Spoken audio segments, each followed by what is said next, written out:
There we go. Okay. Got to just get my ducks in a row here. Good evening and welcome commissioners, participants and interested parties to the April 4th, 2024 meeting of the Cohasset Conservation Commission. The meeting is now open. I'm Tom Bell, Chair of the Cohasset Commission. And we'll be running tonight's meeting as we implement the Massachusetts and Cohasset's Wetlands Protection Acts and the Cohasset Stormwater Management Regulations. Conservation Commission meeting is now in session and is being held on a Zoom platform. If you have any questions for the commission, put them in the Q&A section at the bottom of the page, and when called, please limit your discussion to 3 minutes. You must include your name and address to be recognized. Present this evening on behalf of the Conservation Commission are our conservation agent, Angela Giso, and the town's conservation agent, Charlotte Pechtel. I'm going to take a roll call vote of conservation commissioners. Please respond by repeating your name and saying present. Will Ashton? Will Ashton, present. Kathy Berrigan? Kathy Berrigan, present. Chris McFarland? Chris McFarland, present. Chris McIntyre? Chris McIntyre, present. Sanji Fernando? Sanji Fernando, present. Tom Bell, present. We have a quorum of, is that 6 people? 1, 2, 3, 4, 5, 6, yes. And we expect to hear from Valeria Romano shortly. Paul Lazarisak is, our associate, is coaching baseball tonight, I believe. Okay. Before proceeding to the public hearing, the following items are to be continued. Stormwater permit 2406, One Reservoir Road, out till 4/18/24. Show cause for 26 Lamberts Lane, tree removal, continue to 4/18 as well.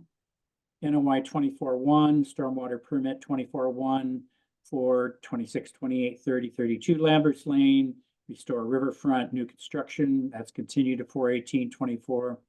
And then certificates of compliance that are continued are stormwater permit 1915 at 149 King Street. We still don't have a date for when they'll appear. And finally, notice of intent 2217-22 Atlantic Avenue is continued to 4/18 as well. Our first public hearing is for NOI 1924. They're seeking an extension to an existing NOI. This is for the boat ramp at 40 Parker Avenue. Do I need to read this into the, okay. In accordance with Massachusetts General Laws, Chapter 131, Section 40, the Cohasset Wetlands Bylaw, and the Cohasset Stormwater Bylaw, the Cohasset Conservation Commission will hold a public hearing on Thursday, April 4th, 2024 at 6:30 p.m. via remote participation on a Zoom platform for NOI 1924. The public hearing is now open. Sorry, I'm Fiona Vardy. I'm with FOTH. I'm here for the boat ramp extension. Go ahead. So this is just an extension, a request for the order of conditions. The original order of conditions was issued on January 8th, 2020. The original expiration date was January 8th, 2023, but was extended through the COVID Act to April 14th, 2024, and are requesting an extension through April 14th, 2027. Charlotte, do you have any comments regarding this request?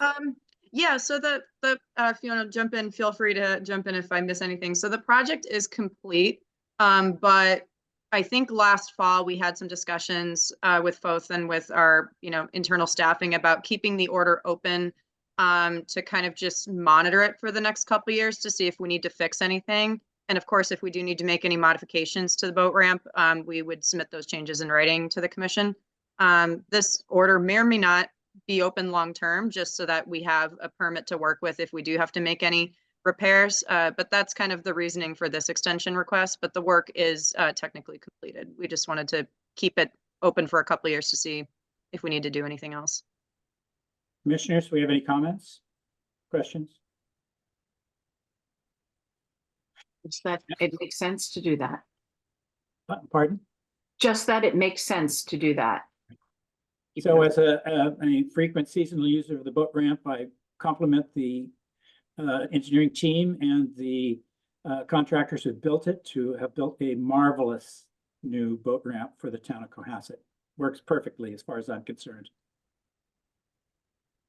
And I will make a motion to extend the notice of intent 1924 for, is it 3 years, Charlotte, that we're talking about? Yes, to 4/14/2027. That sounds good. Okay. Do I have a second for that motion? Second. We're gonna have a roll call vote. Will Ashton, Will Ashton, I. Kathy Berrigan, Kathy Berrigan, I. Chris McFarland, Chris McFarland, aye. Chris McIntyre, Chris McIntyre, aye. Sanjay Fernando. Sanjay Fernando, I. Did I call on you, Will Ashton? You did. Okay. Tom Bell votes aye. So that's 6-0-0. Thank you. Thank you, Fiona. Thank you.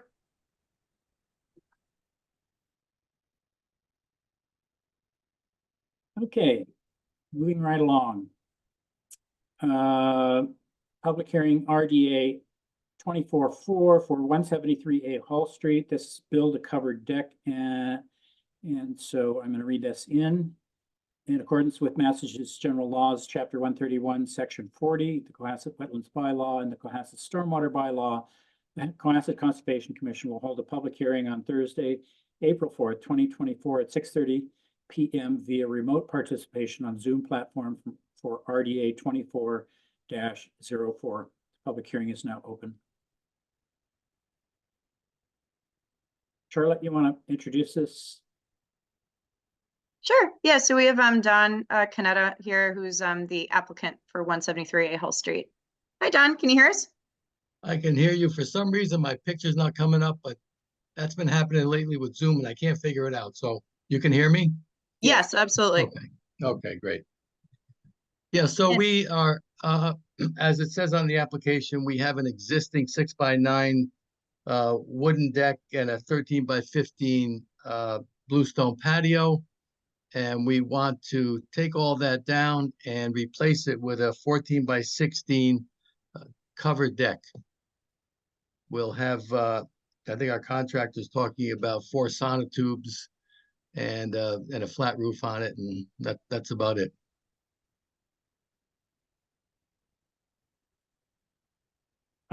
Charlotte, do you have any additional information to provide the commission about this? Sure. Yeah, sorry. So I worked with Don to submit an RDA for this one. This is a site plan of a previous permit, so you can ignore all the other proposed stuff, but basically he wrote over where the existing patio is, showing the deck. And these 2 lines, this is the one right here on the right is the inner riparian 100 foot. And then right here on the left is the 100-foot buffer to the wetland. So the work is occurring outside of the 100-foot buffer to the wetland, but within the riverfront inner riparian zone. And I think Don and I had talked about doing all the work by hand.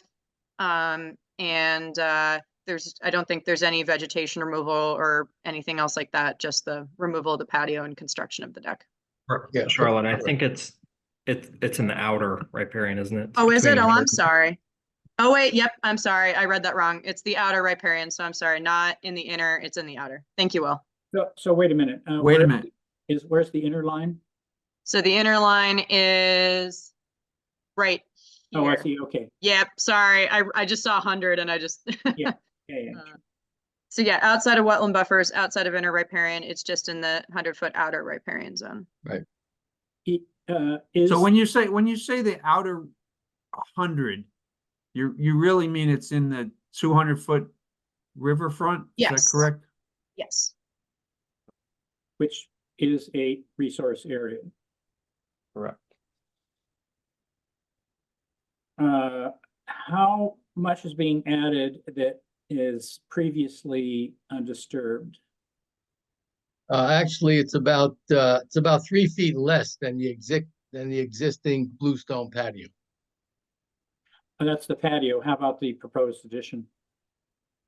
The proposed addition is going to be on top of the bluestone. The former bluestone patio is going to the current deck is on top of that. Okay. So there is no new disturbance No, within the riverfront. no. Commissioners, any further questions here?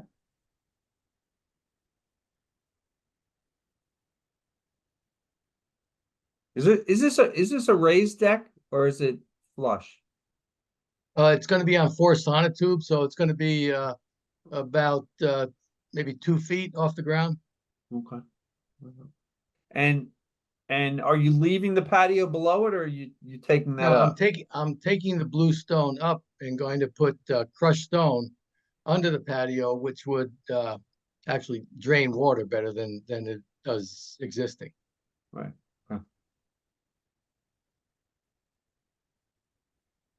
Further comments, commissioners?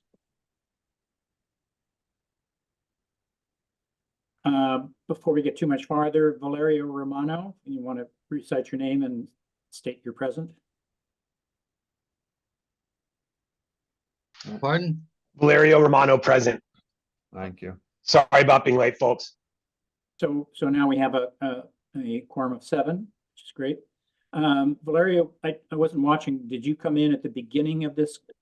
I unfortunately, I missed the first few minutes of this discussion. I'm sorry, Mr. Chair. Okay, that's all right. So you're not eligible to vote.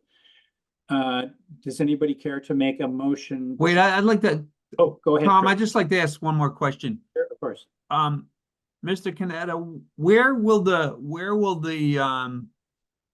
roof water drain to?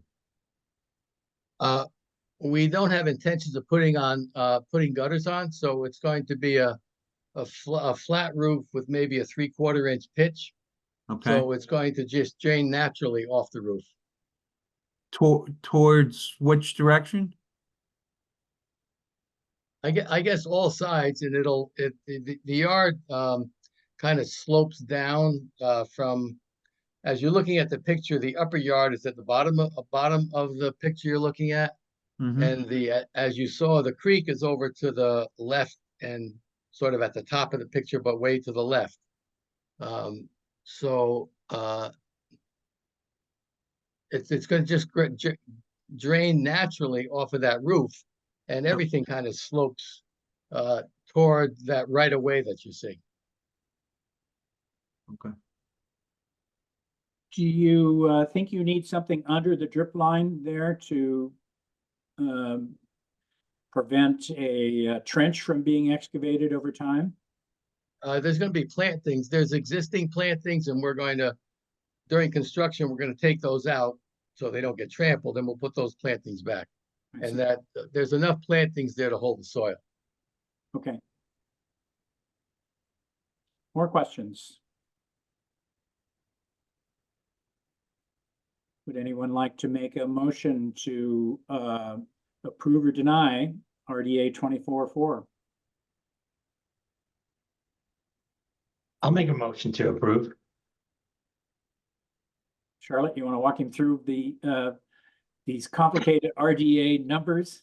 Yeah, I'm sorry, they're a Okay. nightmare.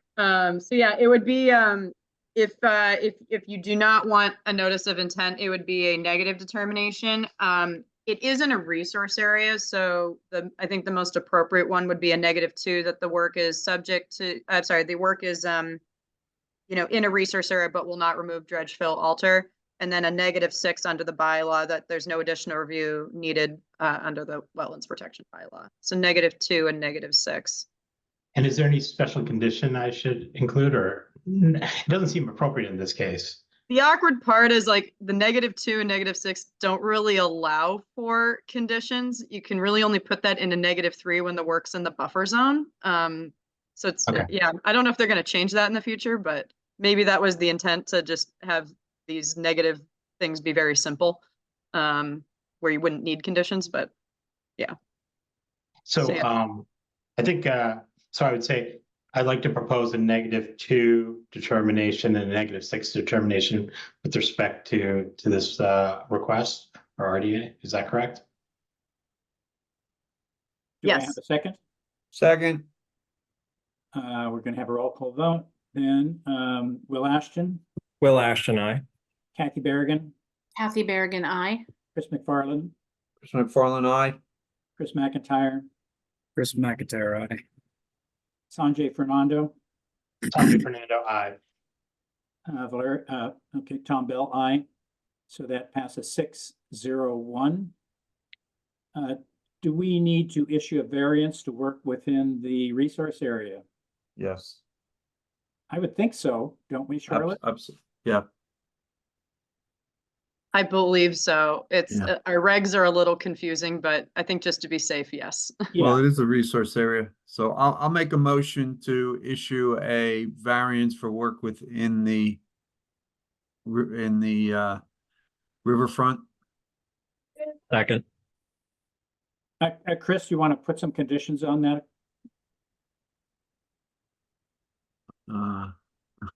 Well, we probably want to see at least silt socks around the area of work, and I don't know whether there's going to be heavy equipment involved here or not. It's all gonna be, everything's gonna be hand done. Okay, that's great. Do you expect it, Mr. Canetta, do you expect to move a lot of soil here? No. I'm just wondering whether we really should have silt socks installed around the, The only soil movement is going to be the holes for the 4 sonotubes. okay. So And that's- that soil is gonna be placed back into the garden. Really not Okay. gonna disturb anything. So this is small enough, I don't think we need to worry about that unless somebody has an objection. We'll just accept Mr. McFarland's motion as stated. Do I have a second? Berrigan, second. Okay, we're gonna vote. Will Ashton, Will Ashton, aye. Kathy Berrigan, Kathy Berrigan, aye.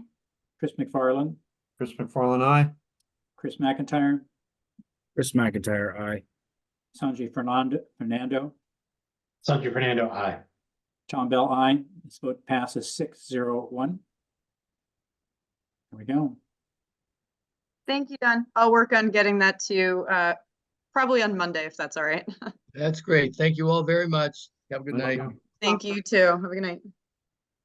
Okay, next up, it's a hearing for a stormwater permit 2409 for 15 Whitehead Road. They're adding garage parking and a pool. So in accordance with Massachusetts General Laws, Chapter 131, Section 40, the Cohasset Wetlands Bylaw and the Cohasset Stormwater Bylaw, the Cohasset Conservation Commission will hold a public hearing on Thursday, April 4th, 2024 at 6:30 p.m. via remote participation on a Zoom platform for stormwater permit 2409. Public hearing is now open. Charlotte, you want to introduce this applicant? Sure, yes, and I'm sorry, I do see Sean Papich in the audience. So we have Josh Green from Crocker Design Group representing the applicant, and Sean Papich, who I'm currently promoting from Sean Papich Landscape Architecture, also representing the applicant. And Josh, I don't see the applicant in the call, so if they're here, they can raise their hand and I'll promote them. That sounds good. Also, well, just for the record, Josh Green from Crocker Design Group. I believe Oliver Orwig is in the crowd too. If you could promote him, he's the architect for the project. Perfect, and I think I do, Lisa Russell is joining and she's the applicant. Okay. Thank you. Okay. All set to go ahead? Yep, absolutely, go ahead. Yeah, Okay. tell us about it. I'll share the screen. So 15 Whitehead Road. Plan up for us. So we should have the existing conditions up at this point. It's a existing single family house. Currently, there's an existing driveway that comes off of Whitehead Road that kind of snakes its way up towards the house. Various dilapidated hardscapes around the property at this time, including an in-ground pool. Beyond that, it's really, most of it's been kind of overgrown at this point. Various ledge cropping is kind of obvious along the back side of the property. For the commission's sake, there are resources on the property, but they're well away from any proposed work we're about to go over. They were delineated by ECR. They're located both in the back side of the property as well as the front side across from Whitehead Road. 100-foot buffers are shown on there just so you guys had the information. But definitely well away from any proposed work we're doing. which put us just under the stormwater permit. So regarding that, the proposed work includes keeping the main portion of the house, which is kind of shown in this area here, and kind of adding on to what is there. So you have a garage and then kind of two wings attached to that existing house. We're redoing a lot of the hardscapes in the area, incorporating it into the existing topography. The pool, obviously before, was in the area of where the proposed garage is now. We're moving that into the backyard behind this portion of the wing. Driveway is maintaining relative the same position with the addition of some parking in front of the proposed garage. The topography, most part, keeps the same drainage patterns, but obviously there is some increase in impervious area. To attenuate that, there was 4 systems proposed, 2 subsurface infiltration systems, a small one on the backside of the garage, and then a larger one in the backyard. 2 rain gardens were also proposed, one off the side by the pool and its other wing, and then another one down at the front of the property. Front property is really the main one. It was modeled in the stormwater report, but its main purpose is to actually provide the treatment for the driveway. Soil testing was done in the areas of the proposed systems. Consisted mostly of sandy loam soils. An appropriate infiltration rate was chosen for the systems that took credit for infiltration. With the one exception Charlotte and I had kind of gone over, this infiltration system here. We did the test pit as close as we could. It's in the area of the existing pool, so all of that would be removed and suitable material to allow the infiltration would be done. It was actually critical to do one outside of where we're going to be excavating, just to make sure that the water did have somewhere to move. So that kind of confirmed those 2 conditions. Beyond that, I think Charlotte did issue some comments. I'll let her go through it if she wants to. I believe we responded to most of them. I think the one outstanding one, Charlotte, was related to fill and ledge removal. For ledge removal, we had about 170 cubic yards of removal. And for the cut and fill, it was basically a balanced site, but it looks like about 200 cubic yards of actually cut. Would you repeat that? 200 yards what? Of cut. Well, it sounds like you contradicted yourself. You said that the cut and fill is in balance. I said it's roughly in balance. It would, And just for so the you're size gonna of the site, we would have expected more. You're gonna cut 200 cubic yards more than you're going to fill. Correct. Yes. Do you have I looked through your plans and I did not see something that we generally require, which is a delineation of the subcatchments before and after. Those are in the stormwater report. Oh, great. You want to show them to us? Sure. Just make sure that they're in this one.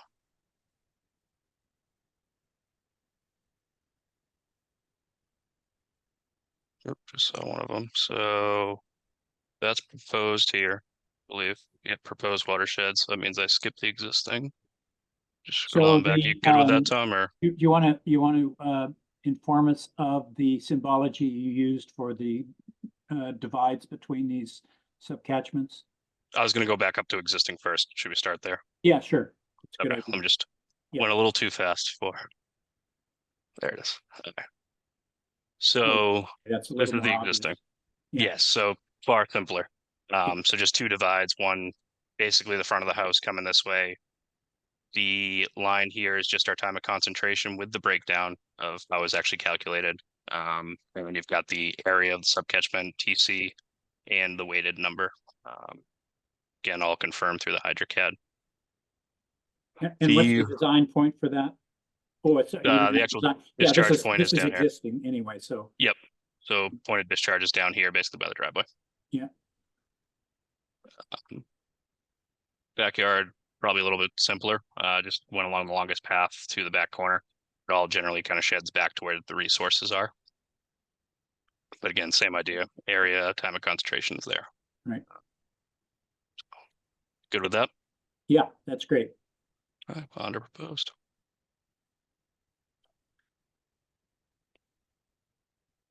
All right, so keeping similar fashion, we'll start at the front, move to the back after. Generally, again, like I said earlier, keeping the same drainage patterns overall, just had to break it down basically to the individual systems. So P1A is going to the rain garden. P1 is uncontrolled. So P1's is actually over here for the time of concentration. P1A is over here. Again, same thing. All of them have their time of concentrations listed. Sake of time, I will not go through each one of them. But then P2C, I believe, is going to the subsurface system that's back behind the garage. 2P will be the uncontrolled when we go to the back.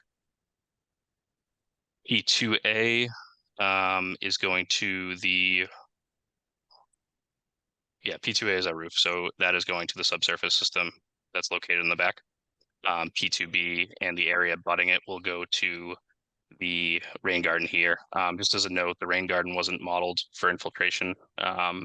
It's really just there to kind of catch anything that might have been missed in some of the more detailed grading, just to provide some treatment before it goes off site.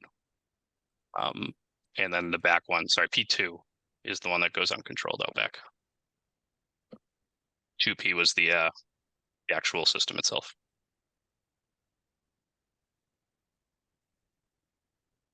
Commissioners, any additional comments or questions?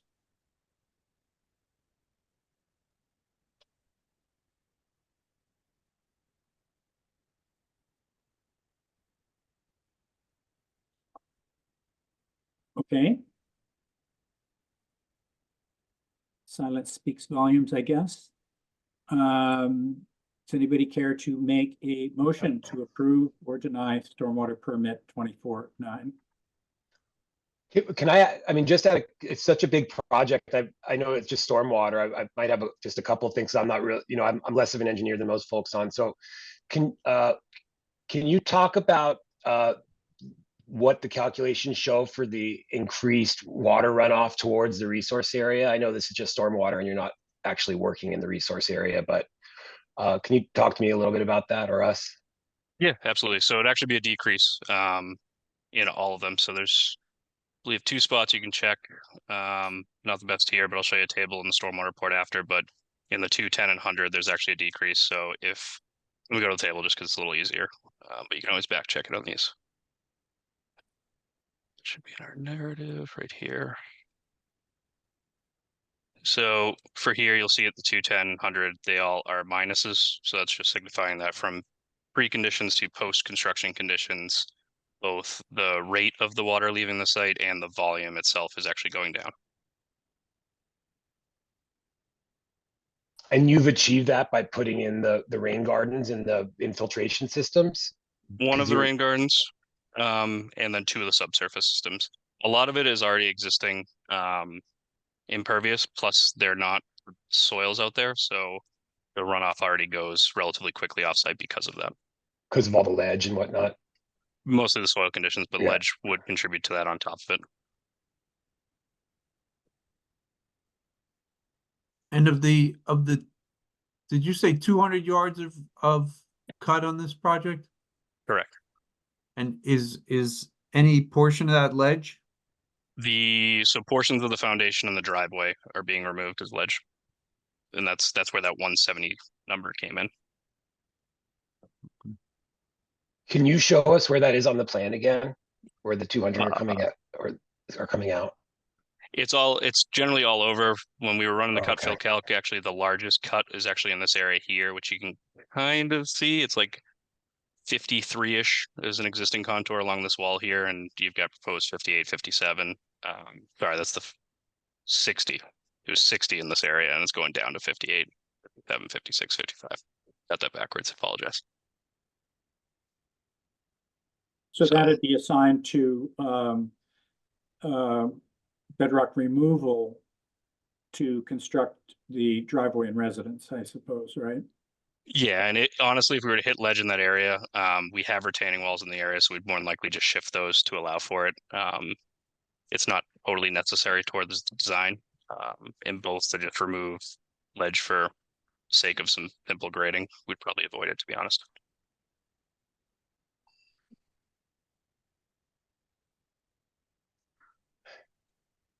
More questions?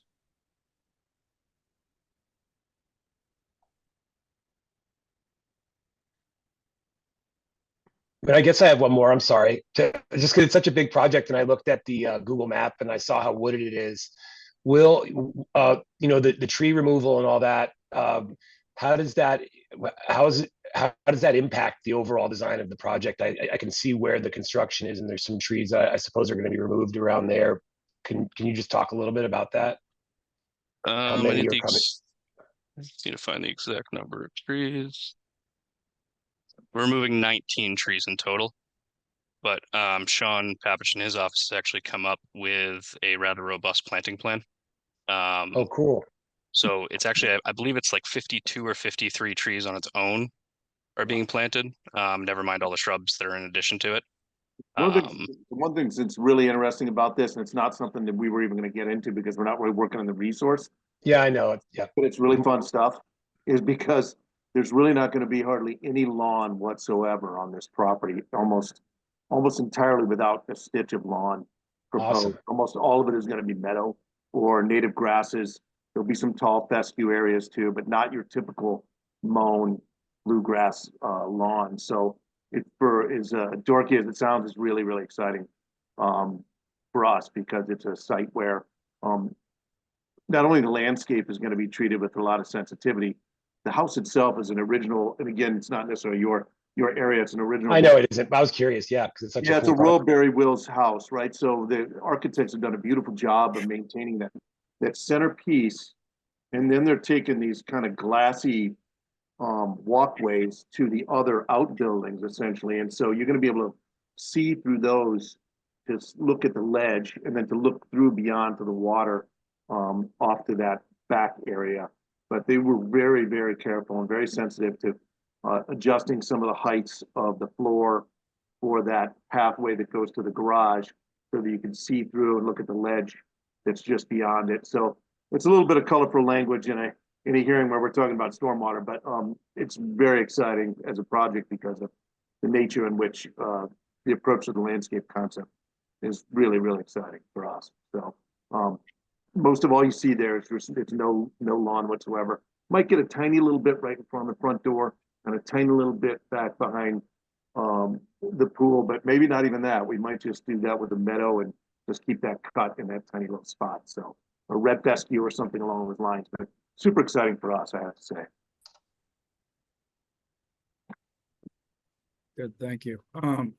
Question on the rain garden maintenance. The plan was submitted, I think for my part, for it to approve this, I would want to condition it so that you know, they identify a contractor. One of the things I've noticed with rain gardens is that you know, these plans, the maintenance plans are good, but if they never actually get a contractor, they're just not kept up with. And the other thing is that, you know, the log for the maintenance is for the life of the project, which, you know, would end as soon as 3 years after our, you know, our certificate is issued. So I think I'd want some longer term guarantee that the rain gardens would be maintained.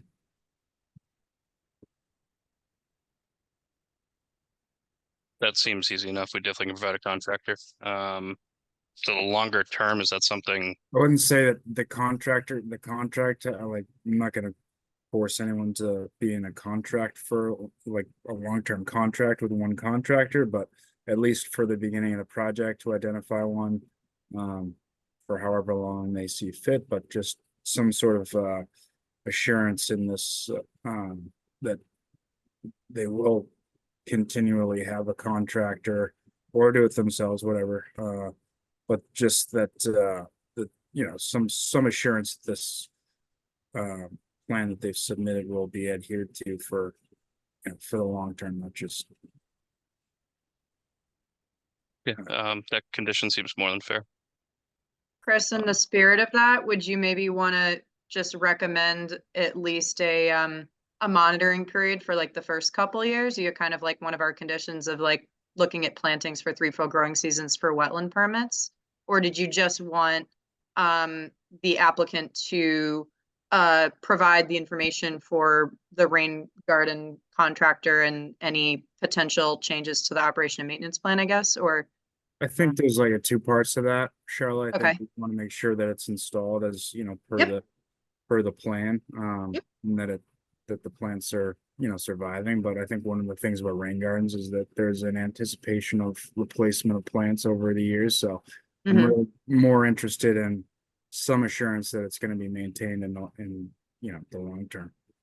So however we can, I'll look for your guidance on how we can work that into the conditions, but that's kind of my interest. Okay, maybe something in writing from the applicant, either providing a contractor to do long-term maintenance or to submit an affidavit that they'll do it themselves and provide, you know, updates for maybe, Yeah, some of Yeah. that nature. So something that I think maybe we could follow up with on your side after the fact, Okay. but just okay. Yeah, maybe keep it in like general then, like something in writing, confirming that, you know, how the long-term maintenance of the rain garden will be maintained and then reviewable and approved by the agent or the commission per the issuance of a COC or something like that. yeah, it Maybe sounds keep good. it general, leave it up to the applicant, and then we can look at it maybe as part of the COC. That might be helpful. Kind of makes sense. Do you want to do like the typical 2 growing seasons on this and then just deal with the long term on the COC? I think it'd be 3 seasons, but yeah, that sounds reasonable.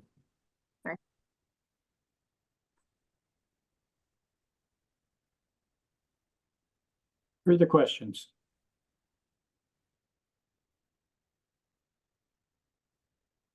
With that, does any commissioner wish to make a motion to approve or deny an order of conditions stormwater or deny the or approve a stormwater permit 2409?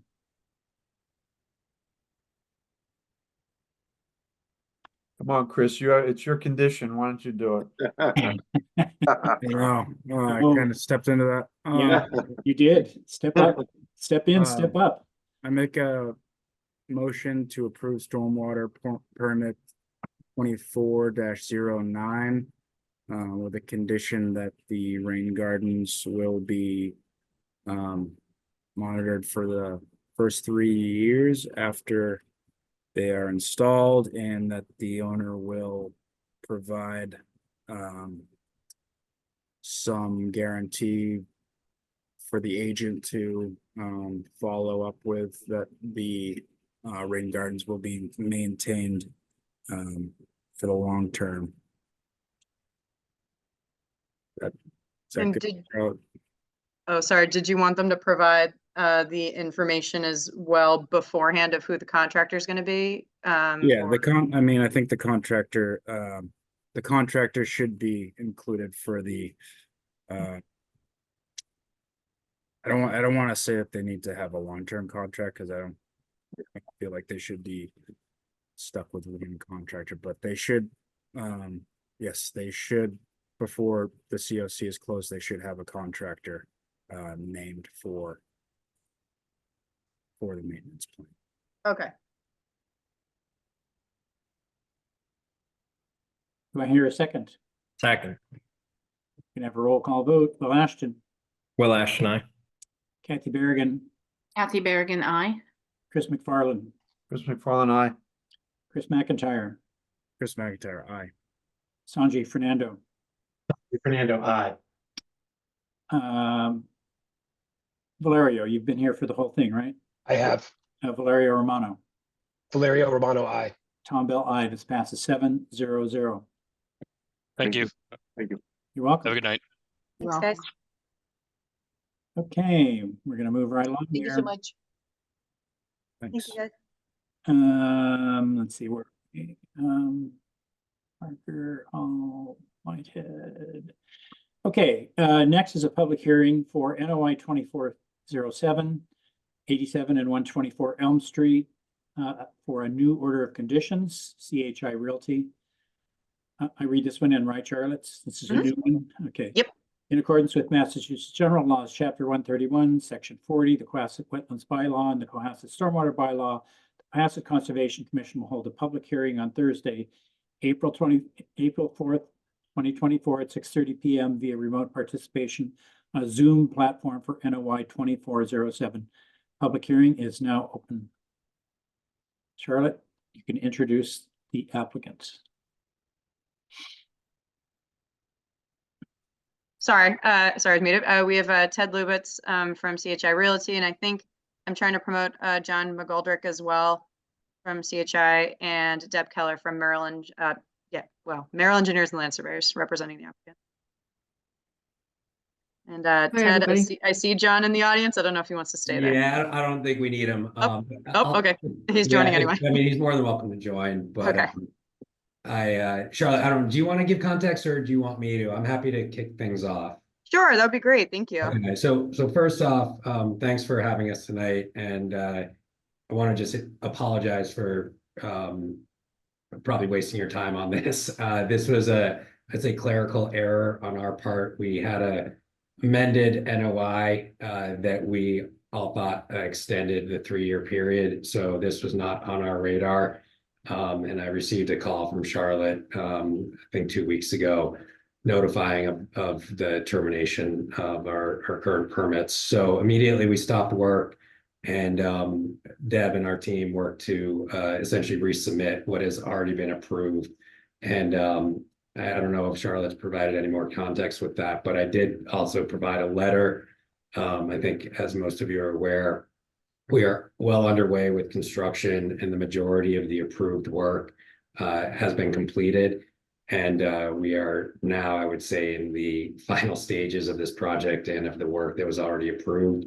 It's relatively limited to remaining sort of site utilities, some underground drainage, final grading at the property, and then truthfully, the most exciting part, which is the hardscape and landscape plantings. So again, this is already approved work, and this was entirely an oversight on our part. So I do apologize for that, and thank you for getting us on this agenda, because we're rapidly trying to finish this project to complete before summer is here. So with that, I don't know if there are any specific questions. We've got myself and Deb here to answer any of them, but again, it's work that already has been approved and consistent with all of our filings to date. So Ted, just to confirm, there's no changes to that original plan, is that correct? No, I mean, the amended plan that was submitted, no. And so that's essentially what we resubmitted. So. All right. Any further comments from the commission? Well, with that,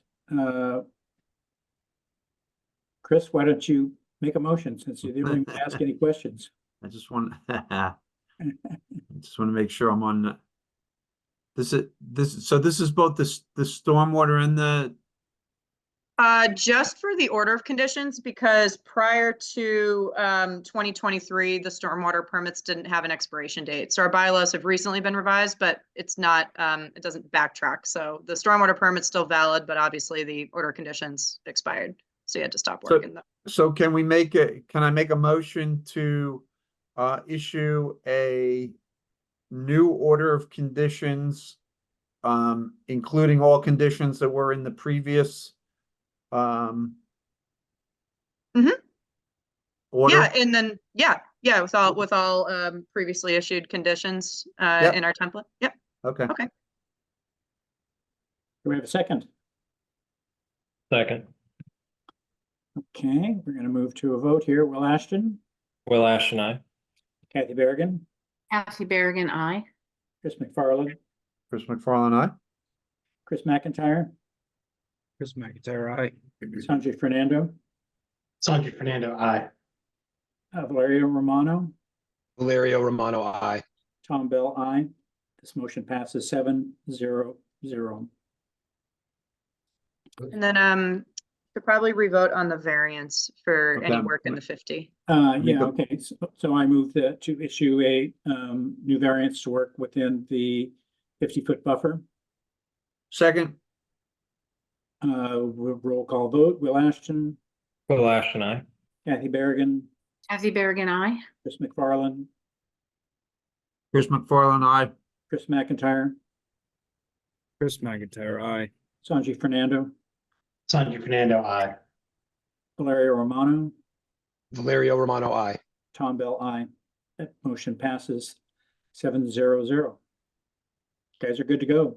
Thank you again. I really do apologize for this. Thank So, you. And Yeah. Ted, I can get that to you on Monday. I can't unfortunately get it to you tomorrow. okay, we will record it immediately. Thank you. But thank you again, and we hope to welcome you there soon. You're welcome. Awesome. Yeah. Thank you. Okay, so. Elm Street. Okay, so we're going to resume the public hearing on NOI 24-2, Stormwater Permit 24-2 for 35 Nichols Road. Again, this is a pool, patio, cabana. It's been continued from March 7th, 2024. And Sean, I don't see Jeff. I don't know. Do you Jeff, want me to try calling him? he should be here, right? It's kind of his All best. right. Um, Well, I'll try calling him. Do you want to maybe go over the tweaked landscape plan? do I share my screen or do you want to pull it up that you've seen? Do you want me to share it? So do you want me to pull up the plan or your updated landscaping plan? The updated landscape plan is fine. Okay. I can speak All to right, that. I'll pull that up and I'll try calling Jeff to see if he can, or someone can join us for the updated site plan. Thank you, Charlotte. I appreciate it. Oh, there he is. I see him in the audience. I think he just jumped on. Must just finish his meatloaf or something, maybe. That's help. Well, Sean, since you were here first, I'll pull up your plan first. Sounds good. I think one of the bigger issues that we had, Jeff, we're gonna talk real quickly about the landscape change. Okay, I just logged in. I'm sorry I'm late. I didn't expect the prior meetings to go that quick. Not a problem. I'm here now. We did either, so.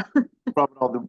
The difference in this plan that you see in front of you versus what we had before is the last discussion is we talked about taking the pool cabana and flipping it, mirroring it to take the small section that was sitting in the 100-foot buffer you see going down the middle of the page and move it out of the 100-foot buffer. So that's what we did. We took it and turned it 180 degrees. We kind of flipped it over and put the shower area in that section of pool house out of the 100.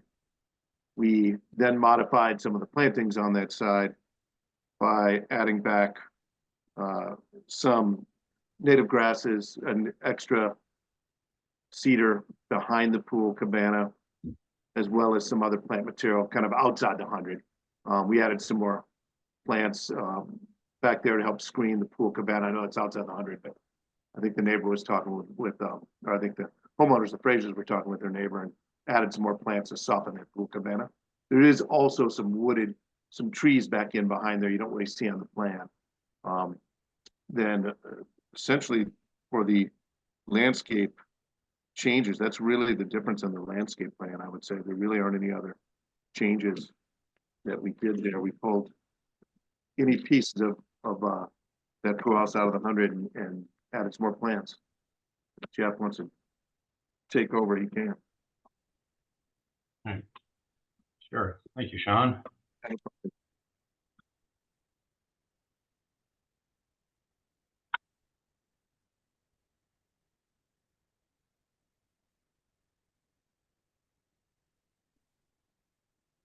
All right. So, yeah, so since the last meeting, so one of the reasons we continued is that the neighbor wanted to look into if there were any additional wetlands offsite on their property that might have buffers going onto this property. It turns out that it's not the case. We have all the wetlands shown on this plan. And then we made some we submitted revised plans and documents. We made some minor adjustments to the stormwater calculations based on Brendan Sullivan of Merrill Engineering reviewed the stormwater calcs on behalf of the neighbor. So there were two very, very minor changes. We moved I think Sean already mentioned it, but we moved the outdoor shower from this side of the cabana to the other, getting it outside of the 100-foot buffer. And then we also slid the cabana this direction as well to get it just entirely outside of the 100-foot buffer. And then, you know, the stormwater calculations for this property show that there'll be a slight decrease in runoff as a result of this project. The reason is that we're taking an area that's currently lawn and it's on a slope and making it essentially completely flat. Water's going to land in the pool and stay in the pool. Water's going to land on the pervious patios and get collected in the reservoir of stone below. So it ends up being a reduction. That being said, all the runoff goes to this area. It does then go flow over the neighbor's property and eventually to the wetlands. And there's a sump pump pipe that comes out in this corner. So we, the Fraziers, the homeowners agreed to put in a dry well system. So rather than having that pipe just discharge right here, it's going to go up to a dry well system in the lawn. And then it'll have an overflow back in that direction. So the intent is, you know, improve that scenario and get some infiltration on before overflowing. And I do think that'll make a big improvement. And then we also added trees, or Sean added additional trees behind the pool equipment and behind the cabana here. So there were evergreens, hollies, and some sort of pine. Cedar, yeah. Red cedar, yeah. So to kind of summarize this project, you know, we feel it's something that can be approved because all the work is 85 feet at least away from the wetland. There are no trees to be removed. All this work is being done in their existing lawn. That being said, they're planting 5 trees, 51 shrubs, and 193 perennials, ground covers, and grasses. And again, the stormwater shows a reduction in runoff.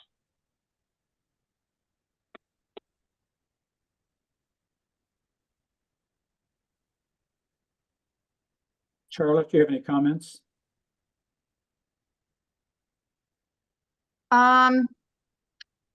The additional, some of the additional information we are waiting on is whether or not there were any wetlands to the south of the pool and the pool house.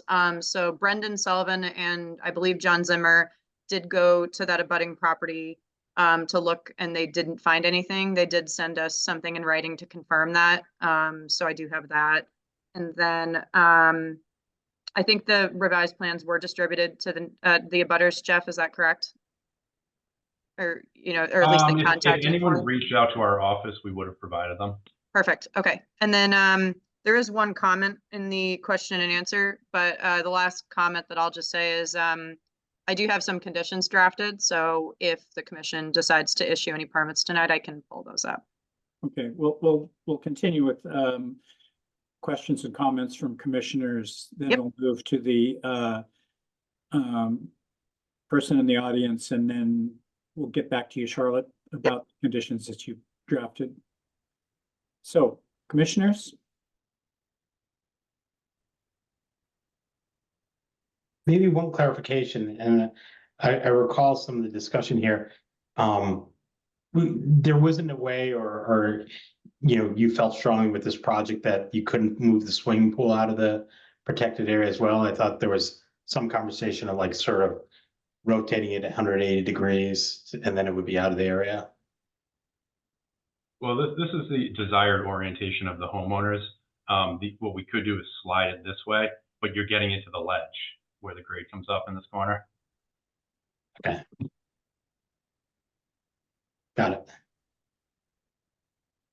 Do we have something of a trade-off there? Do we preserve more of the 100, or do we start chipping away at bedrock?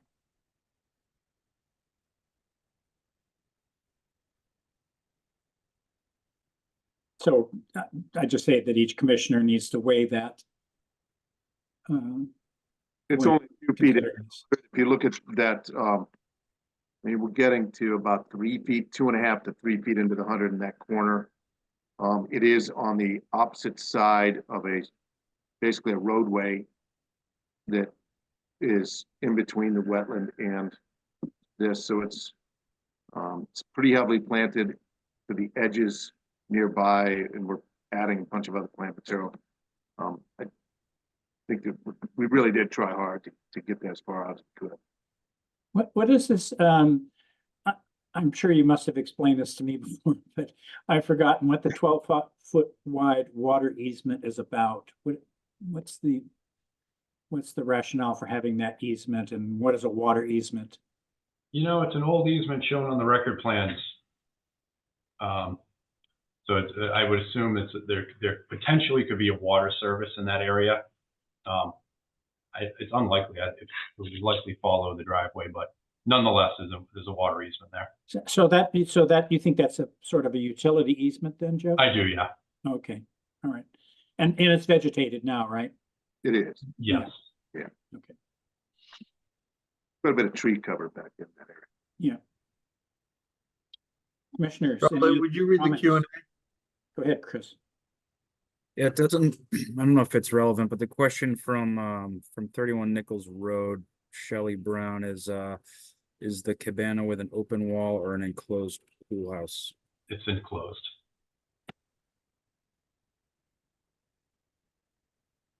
Chris McFarland, were you going to say something? Yes, I was going to say, Charlotte, would you read the question and answer?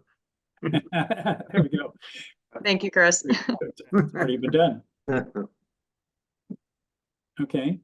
So Charlotte, why don't you, if no one else has any comments or questions, why don't you? I guess I've one quick ahead.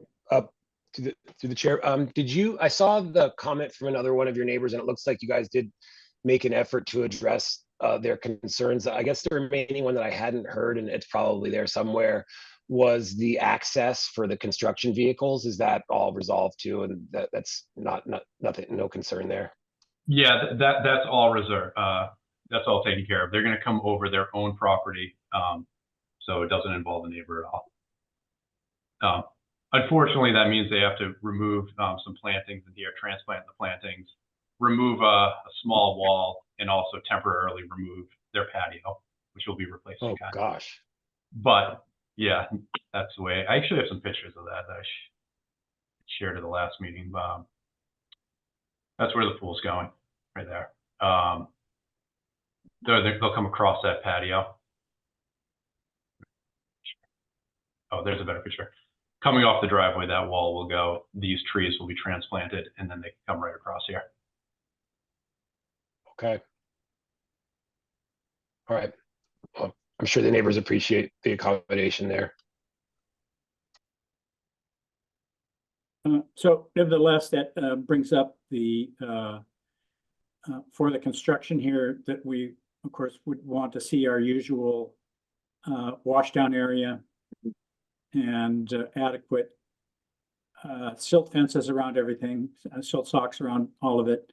Is there any additional protection for trees here that is necessary so that this equipment doesn't start tearing up roots or nicking the trunks, etc.? Yeah.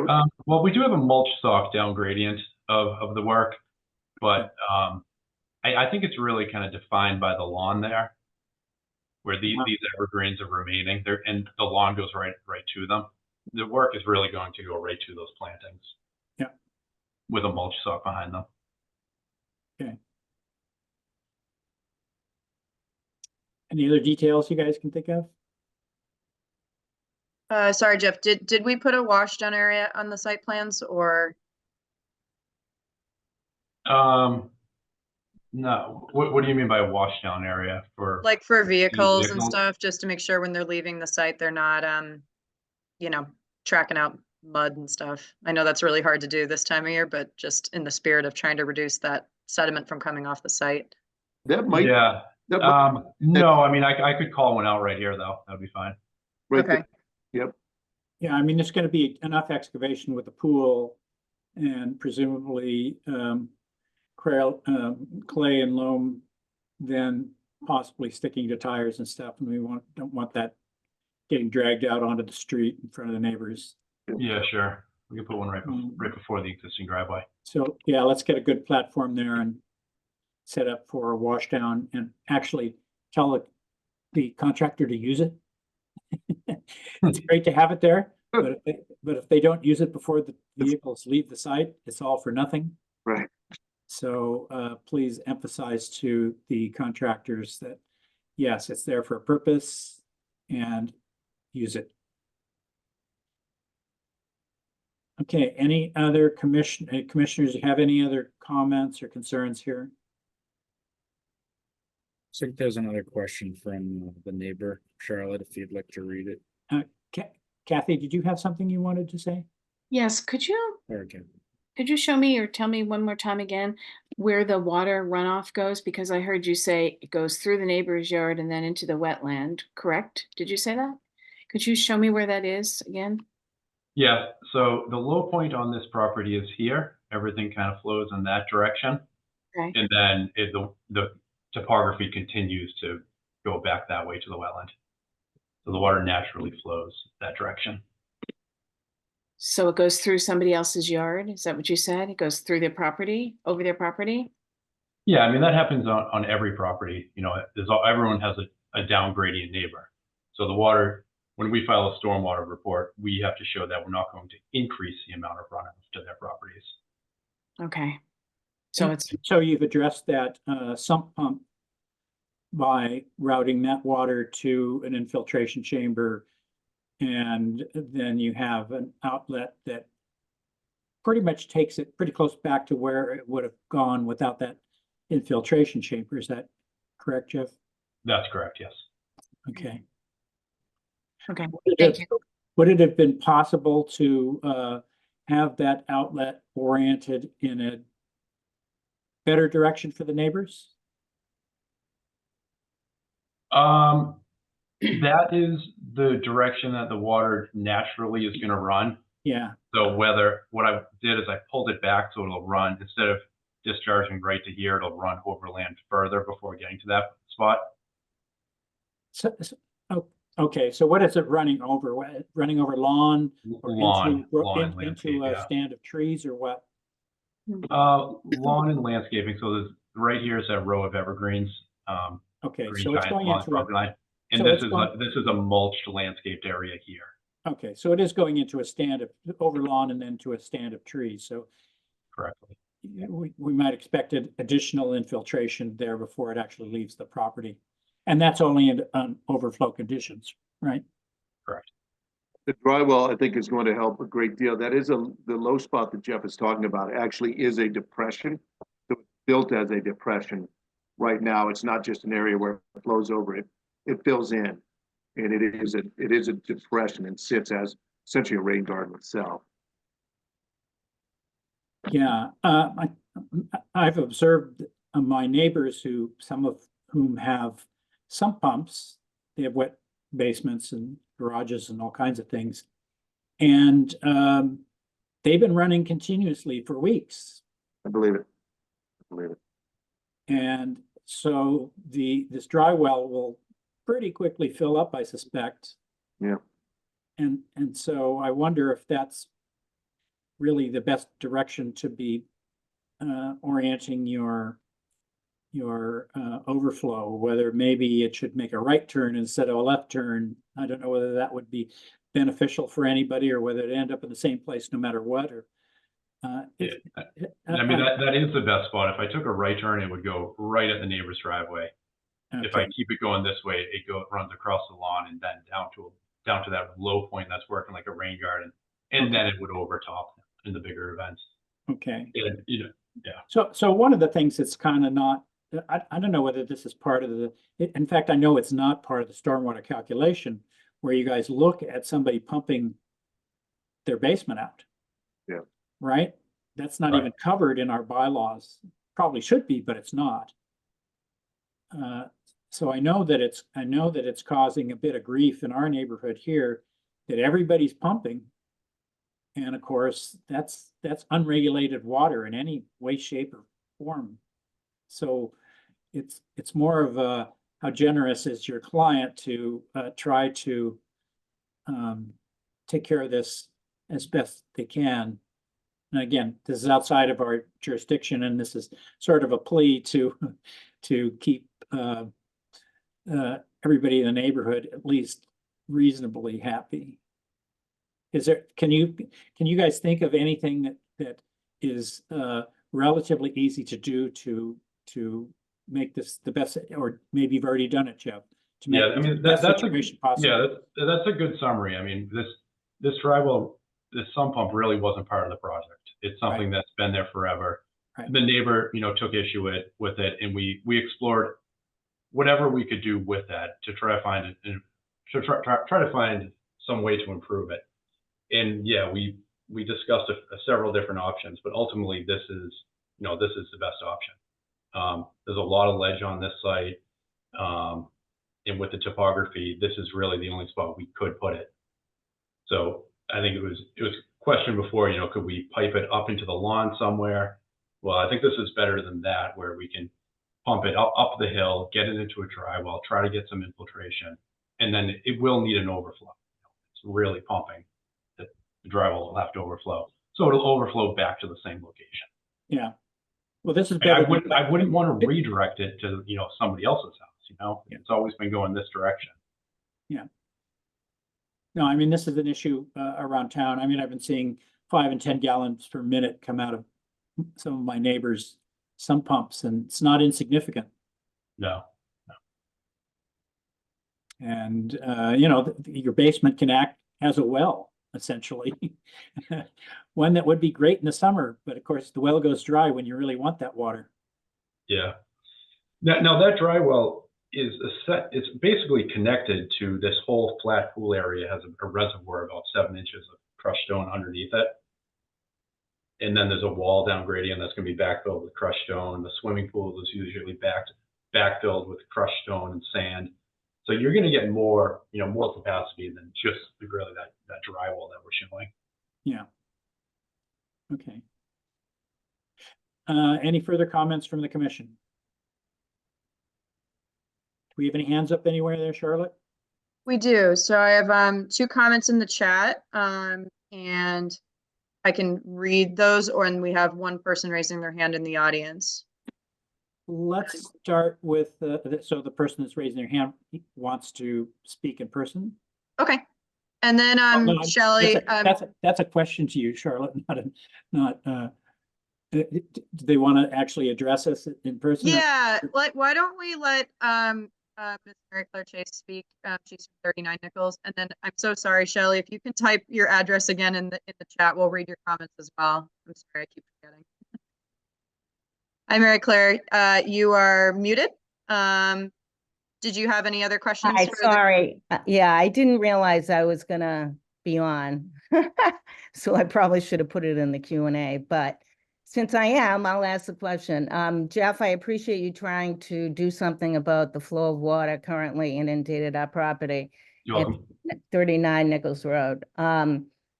Not just with this storm, obviously, but whenever there is even a little rain, we get all of the runoff onto our property, going over the driveway and into a wetland. Do you feel like this is going to improve that flow without the pool, like what you're going to put in? Yeah, I do really think it will improve it, because you're taking an area where right now it's sloped. It has a decent slope to it. So the water lands and it's just running right off down to that low point. And then on the bigger storms, it overtops and goes across your driveway. So in this case, we're going to take that area and put about a 2-foot wall on the downhill side, making that area completely flat. And any water that lands there is either going to land in the pool and stay, or it's going to land on that grass or turf or pervious patio. And there's 7 inches of crushed stone underneath, but basically a reservoir. So you're going to take an area where currently you have water running off, and the water is just going to stay there and go into the ground after this pool is installed. Okay, because my parents have lived there for 40 some odd years, so I've seen it over the years. And before 2018, there was no runoff at all. So the landscape on 35 Nichols Road has changed because they raised it. So I just wanted to make that statement because it hasn't been there forever. So anything that can be done to eradicate that flow is really important to preserve the property. So I'm hoping it's going to work.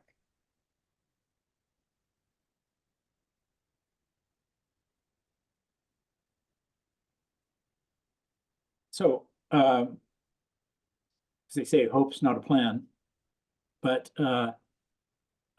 I'd remind you that our bylaws specifically require new construction to either leave the runoff unchanged or to reduce it.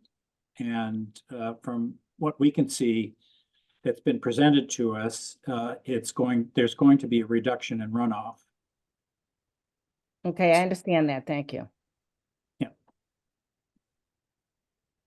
So we have some written questions, Charlotte, is that correct?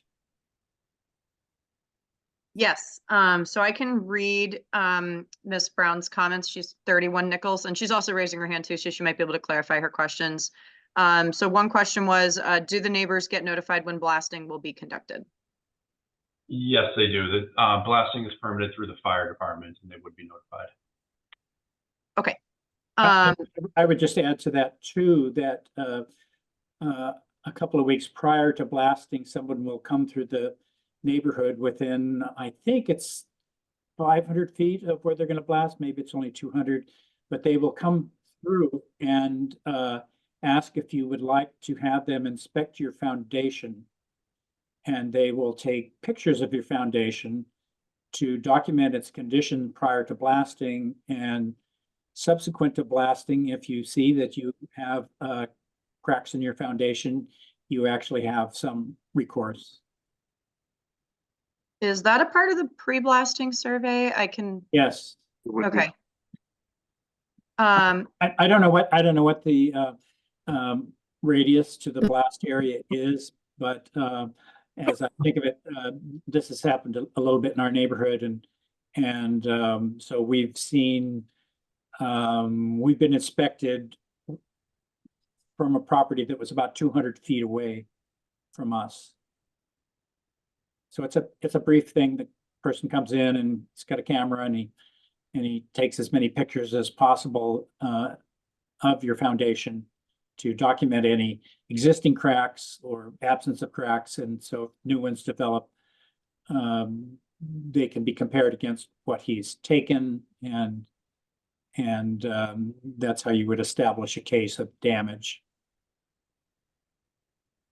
Blasting is, I'll tell you from long experience here, blasting is far preferable to a rock hammer, which can take months. It'll drive you crazy, honestly. And the blasts are very short. They scare your dog or dogs, but it's worth it. 2 weeks or 3 weeks of blasting is a lot better than 2 or 3 months of rock chipping. And then her second question, and I can also promote her to speak. She's raising her hand as well. Based on or building on what Tom is saying, what if the direction of water changes after the ledge is removed? Jeff, would you be able to answer that perhaps? Yeah, so we're not proposing to change the direction of water. The intent is to maintain the existing drainage patterns. So the blasting, the earthwork, the grading will not change the drainage patterns. Okay. And I can promote her as well to see if she has any follow-up questions. Hi, Shelley, did you have any other questions other than the two you typed in the chat? No, they were pretty much answered. I just was curious because the topography of that area prior to the prior owners, the Walshes, was scrub. And they put in a lawn that was sod. So it's going to be interesting to see how far you go down when you go for the pool before you hit ledge, and how large amount of ledge that is going to have to be removed. And therefore, and Jeff, you answered that, obviously, when you take rock and soil out, water direction changes, water direction naturally goes to the lowest spot. So therefore, additions will have to be amended to make sure that the land is the same position that it was prior.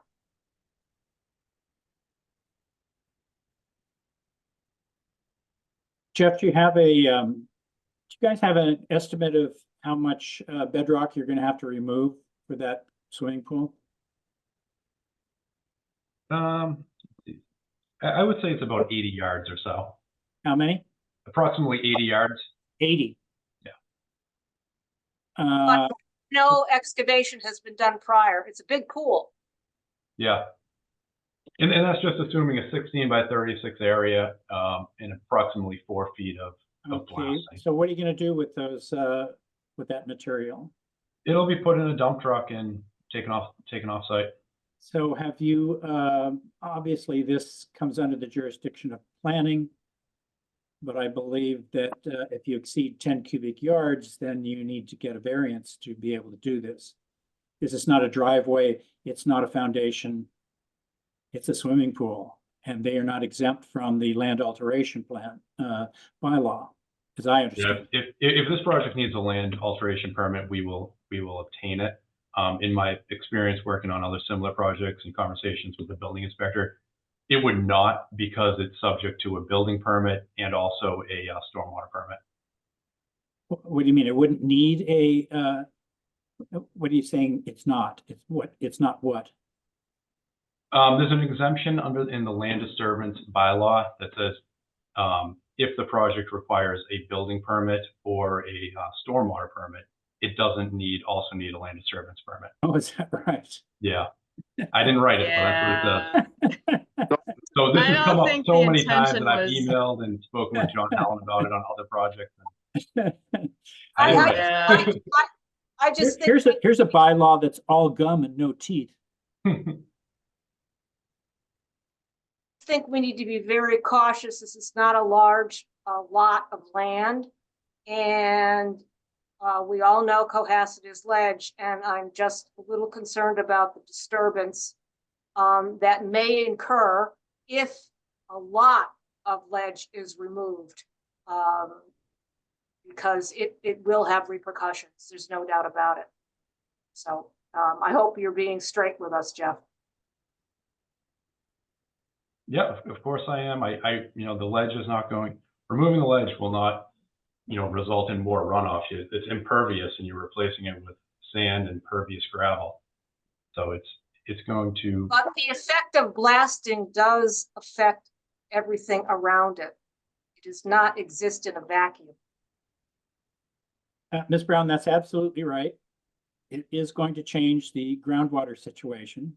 We don't know by how much, but that is also not covered by any of our regulations or bylaws. I understand that, Tom. You made that clear to me at the last meeting, but I'm just looking for some direction on where we go if we do run into problems from here. Is it the building inspector? Is it the planning board? I hope everything goes smoothly. Believe me, we don't want to deny our neighbors a pool, but I've also lived in the town long enough to see when things go amok and problems get band-aided and the neighbors end up paying the price. So I just want to make sure that everything's on the up and up. I would just say that from at least my perspective, this project meets all the standards set forth in our jurisdiction. Okay, great. And in terms of with the the blasting- caveat that we have no jurisdiction over groundwater and any changes in groundwater movement. Okay. Okay. No, It's like we technically do in terms of the stormwater design, but yeah, in terms of what you're saying, that yes. And then yes, for blasting specifically, if there are any concerns that are identified during the pre-blasting survey or after the work is already done, the fire department does have, I believe, complaint forms. And I think those concerns, particularly for the blasting, can be directed to the fire department. And then, Mr. Chair, we also have someone else raising their hand in the audience. Do we want to promote them to speak? I'll just ask them to confirm their address for the record as well. Yes. Hello. Ms. Baker, can you please confirm your name and address for the record? And if you have any questions, you are also muted.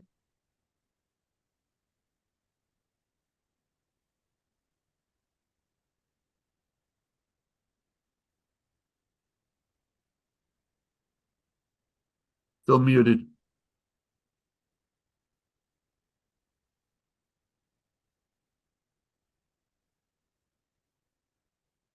Your mute button is, where is it for a visitor? Upper right? Charlotte? Oh, See, my view's different as the host, so I'm not yeah, sure. you should see your microphone with a red slash through it. Click that. Yeah, it should be in the bottom left. You should see a maybe. mute and a video button. And so if you unclick mute, you can get rid of the red X. But also you're welcome to use the Q&A feature, Ms. Baker, if you can't unmute your sound. You're welcome to type a question in the Q&A feature and we can read it. If you can also confirm your address as well.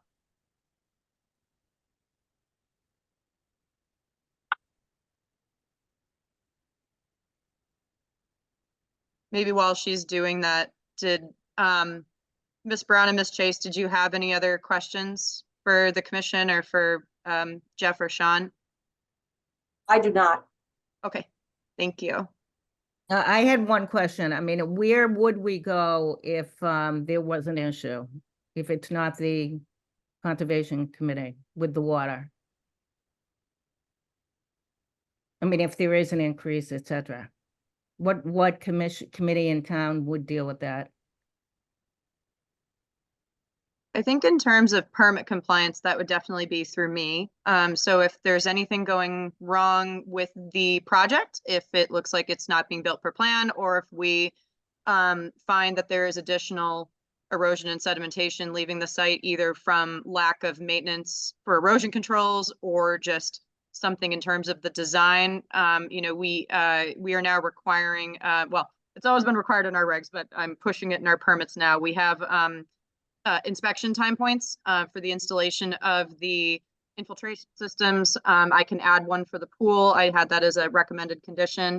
So we do have various time points where we're checking the compliance of the project. We're working with contractors and with Jeff as the engineer to confirm the stormwater compliance. And then at the end, we're looking at to see if the systems are installed and functioning properly. So I think in terms of the spirit of our bylaws and compliance with the permit and our bylaws, those questions can be directed to me. If there is additional flooding or issues leaving the site that is not related to the permit, I don't think we would be able to address those within our jurisdiction. I think it would be specifically geared towards the project's design, compliance, and overall site maintenance to make sure everything is clean and no erosion and stuff is leaving the site. So I think for now, Mary Claire, you can probably direct most of those questions to me, but we may or may not need to look at the building permit or speak with the building inspector, or specifically if you have concerns about the blasting, I think that would be better directed to the fire department. Okay, thank you. Mm-hmm.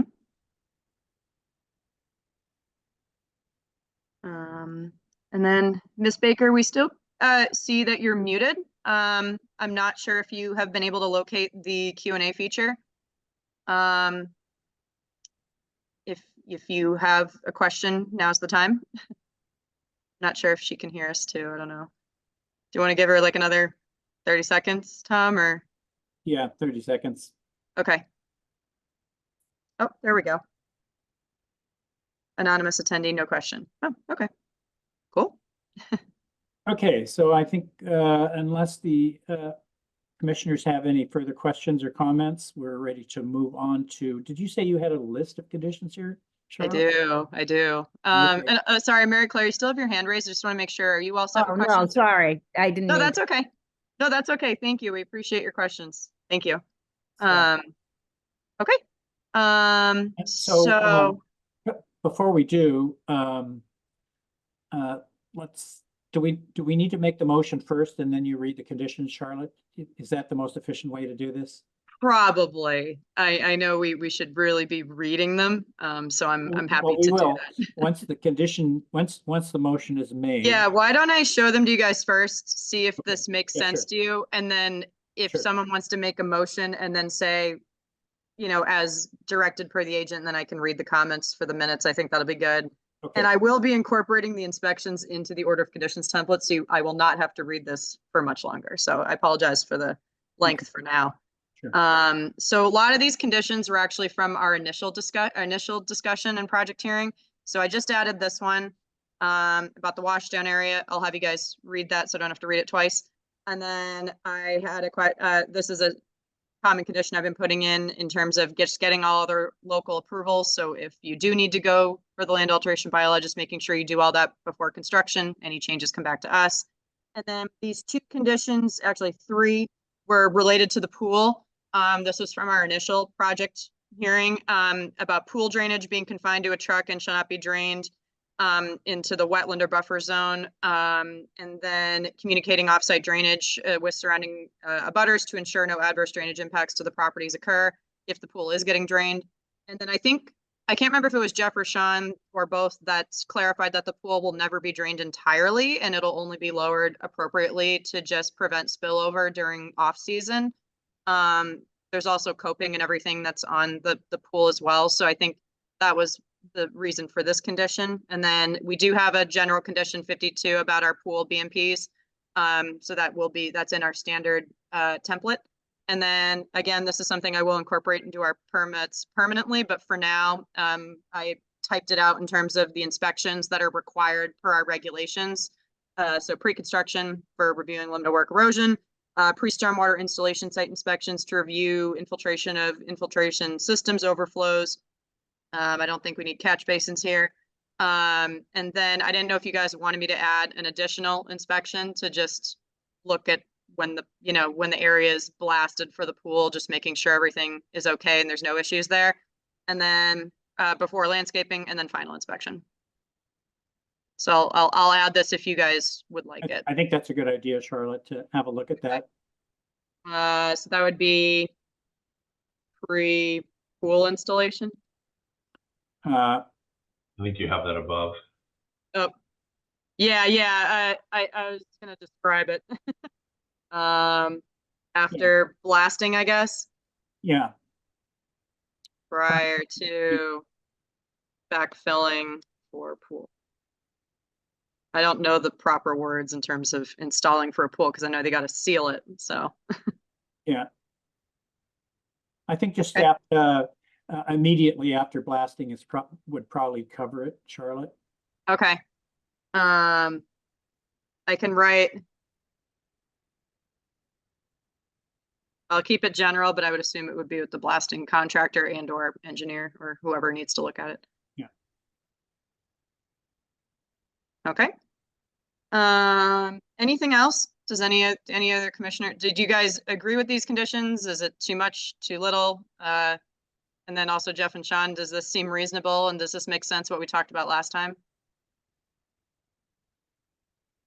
Yeah, I would say that it makes sense, for the most part.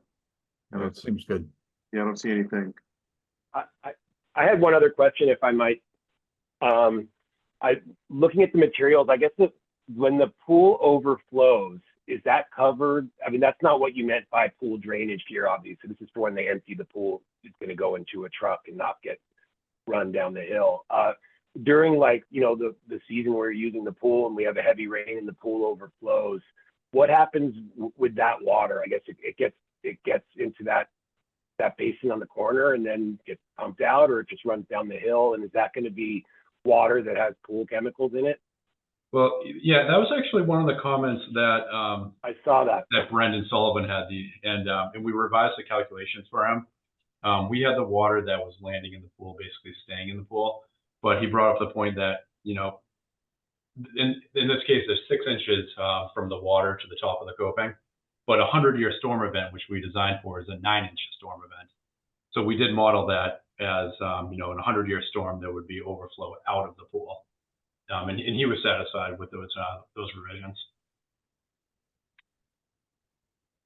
So Okay. that seems like it should be in the model, Jeff. It is. It is. Okay. So even though you got 3 inches over the edge of the pool, I don't know what the volume in acre feet that is, but you still meet your numbers in that 100-year scenario. Okay. Yep. Yeah, on the And original, there's no issue with we did that. have the water just for all storm events staying in the pool, but we modified it on the resubmission that we made on March 20th. So it takes a 1% storm to actually exceed the volume of the pool. Correct. Is that correct? That's correct. Okay. And there's no issue with whatever the pool is being treated with running over during that 1% storm? That's not. Well, I think if you had 9 inches of rain over the entire property, that would be very much diluted. That's not even all of it too. Bacteria is killed with UV light that's run through. It's not heavily bombed with chlorine the way the pools used to be. Very, very small trace amounts of chlorine are ever used in any of these pools that we're working on. UV is what kills the bacteria, so the water's run through light, and that's how you kill the bacteria. And just keep the algae down with real small traces of chlorine.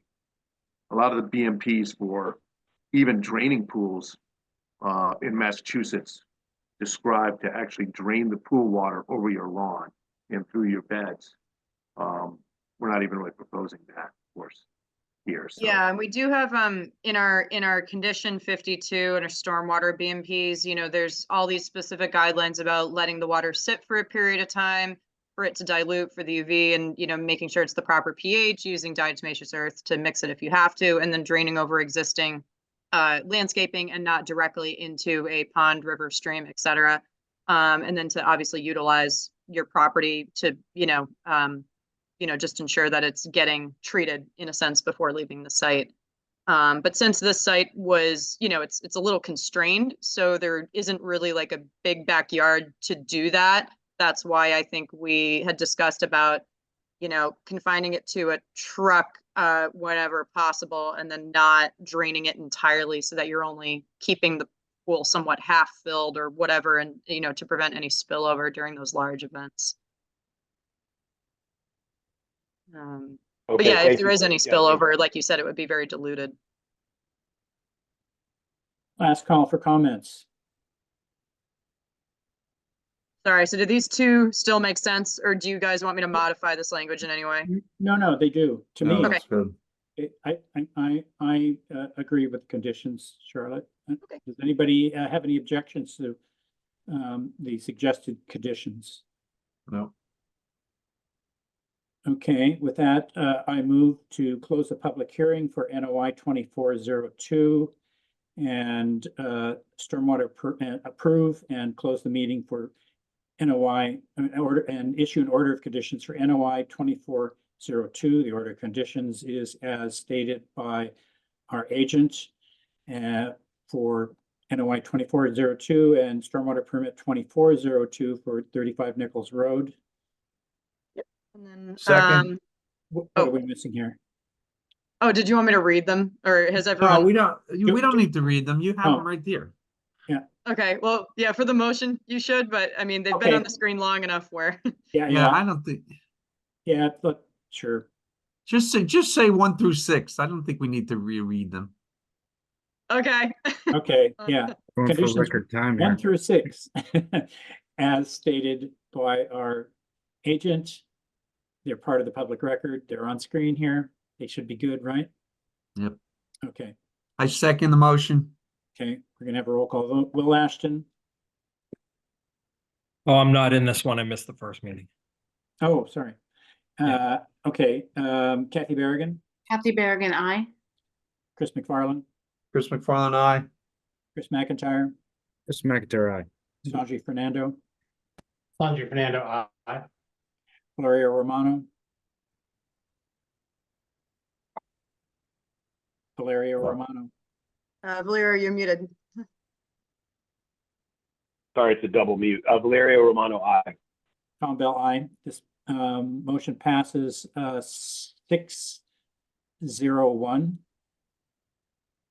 It doesn't look like we need, oh, yes, we do. We will need a variance to work in the 100-foot. Oh, nope, there's the 50, so you're good. Only for the 50, yeah, right. Right. Okay, it looks like you guys are good to go then. Thank you. Thank Awesome. you, everyone. Thanks, guys. Have a good night. Thanks. Night. Okay, so now the fun part, huh? Yes.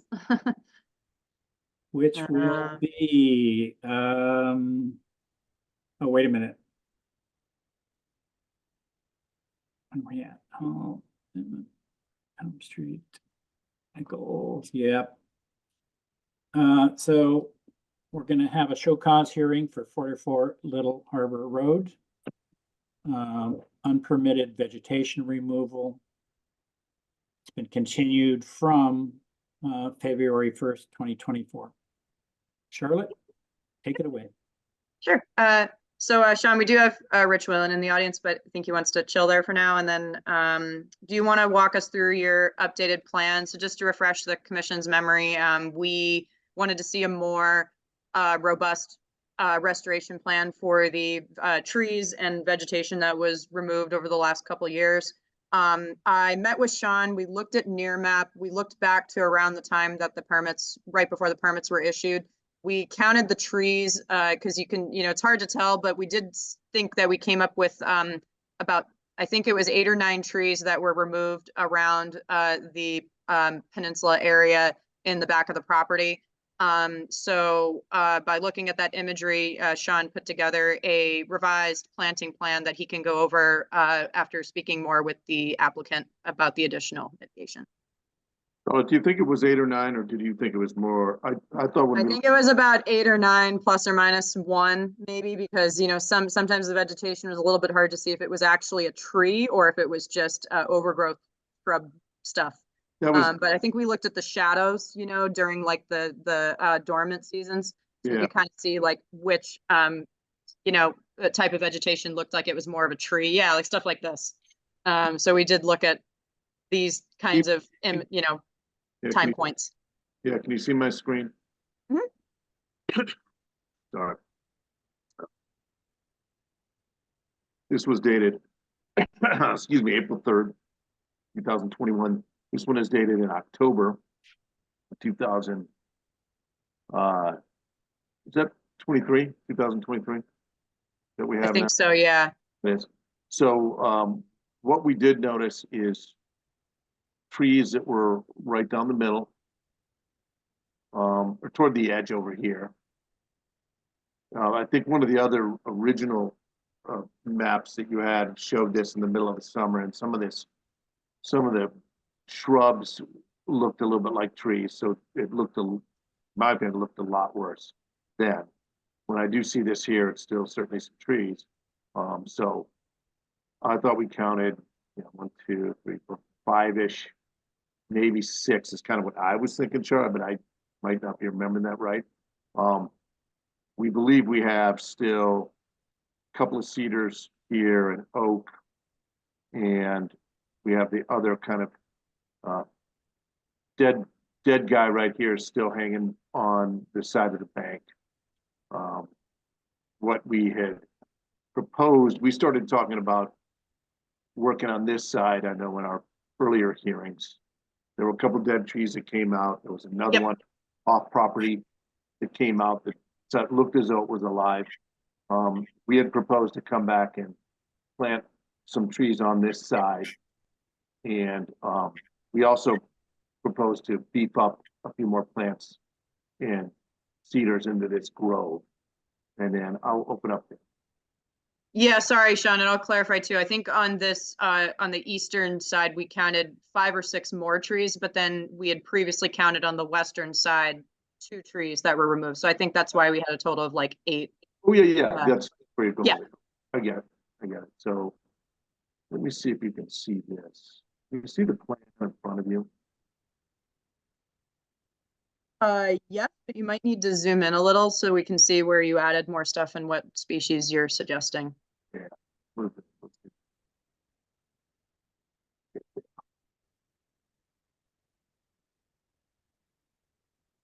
So we initially had talked about replacing along this side some of those trees that had come down or had been taken down that were dead. Now they were growing straight out of ledge in this area. So we had already planned on having some other trees in this area from the original plan. So there was a holly that was in here, came back and added another holly into this area, and then added 3 more juniper to this grove. And that's Cedar Grove. That Cedar Grove is relatively robust in its own way in this area. So we were adding to it where we could. We had 3 cedars and 1 holly along this side. Came back on the right-hand side. We thought there were 5 trees that had come out there.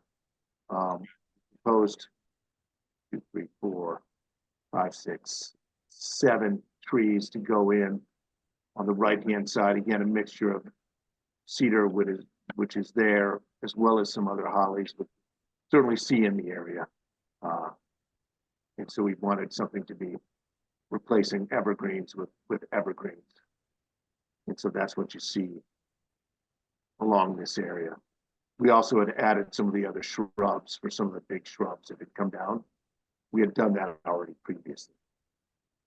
That's in addition to the rest of the plantings that we are intending to do along this whole side and along this side of the house. So what it ends up being is an additional 11 trees that we're proposing to add back. 7 on the right. Excuse me. Yeah, 7 on the right, 4 on the closer to the left and toward the center. And what are the size on those, Sean? We had 6 to 7 foot height on those. We had from the original sizes that we were using on the original plant list. From the original submittal.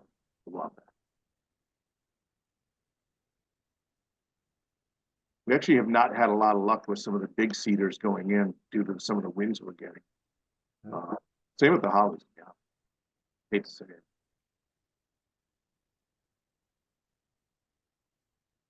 Do you add supports?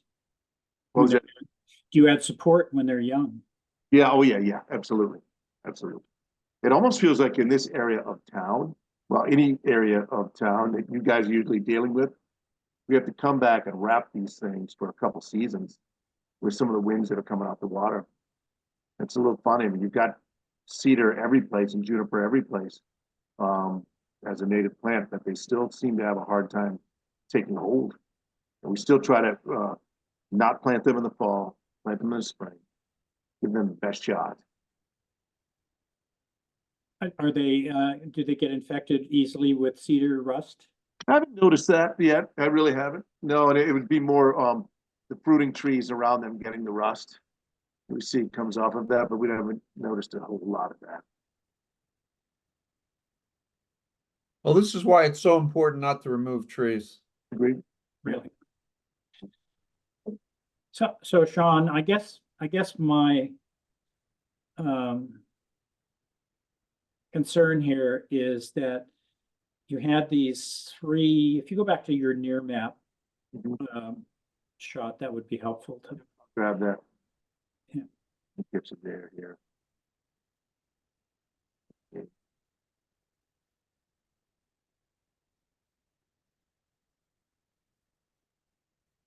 Yeah, the April 3rd, 2021 image shows that you have at least 4 pretty robust, what appear to be cedars on this lawn area.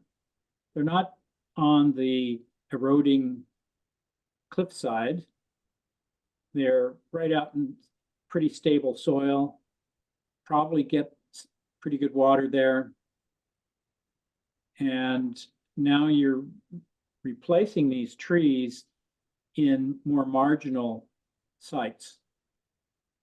So first of all, I would think that they are going to struggle to survive because first of all, you're putting them on the edge of this eroding escarpment here on the right side of the photo. And you're avoiding these seemingly better places right out in the middle of the lawn. There are other cedars growing right in this area too. And I know, and then you got plenty of trees over there, but you're adding more to it. But there's the clearing that did not exist before. It was only partial clearing. And those would seem to be the places where you should be replicating what the landowner has removed. You're pushing everything out to the edge, but you have these three sites pretty clearly that these trees were thriving in. So why not put them there where there is a history of success, rather than on the edge where maybe they're going to fall into Little Harbor in the next 5 years? I think they're still gonna be pretty successful, still on the edges where we have some of the flatter lawn. We placing them still up gradient of the heavy slopes. We're also vegetating this edge tremendously. We're at a tremendous amount of vegetation along this edge. Well, there's already still a fair amount there, at least according to the pictures. So Adding a tremendous. what's missing is really the kind of the prime spot to be planting these trees, the one where they were growing in the first place.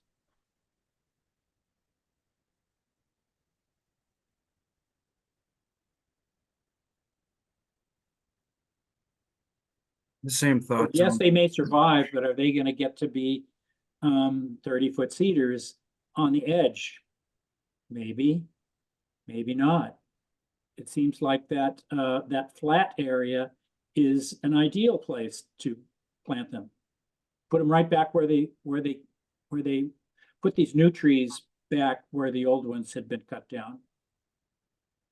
And why aren't you doing that? Part of the reason why we wouldn't want to do that is that they still appreciate having some amount of open lawn with grandkids. And Right. That's why they cut them in the first place, right? what's that again? That's why they cut those trees in the first place, right? We got involved late, late. Yeah. So this all works out to the, What's that? this all works out for the landowner here. They didn't like those trees, they cut them. Now they can put some trees off to the side that aren't going to interfere with their view. Great plan. Yeah, I mean, we talked That's about. that's what you call land stewardship, Tom. Yeah. Yeah, so. We Go talked. ahead. we Well, talked Well, I about think this you ought in to other use the projects. very same spots that those A natural trees came out of dispersion. and put the same species of tree in exactly the same spots.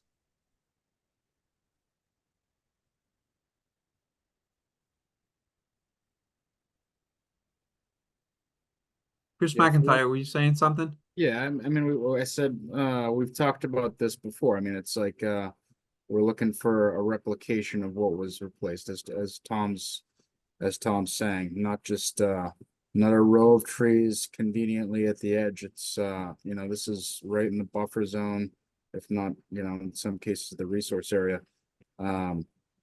So you can tell by looking at near map too, that those trees appear to be the most healthy, the healthiest on, that little peninsula, those ones that were sheltered in the middle of the property.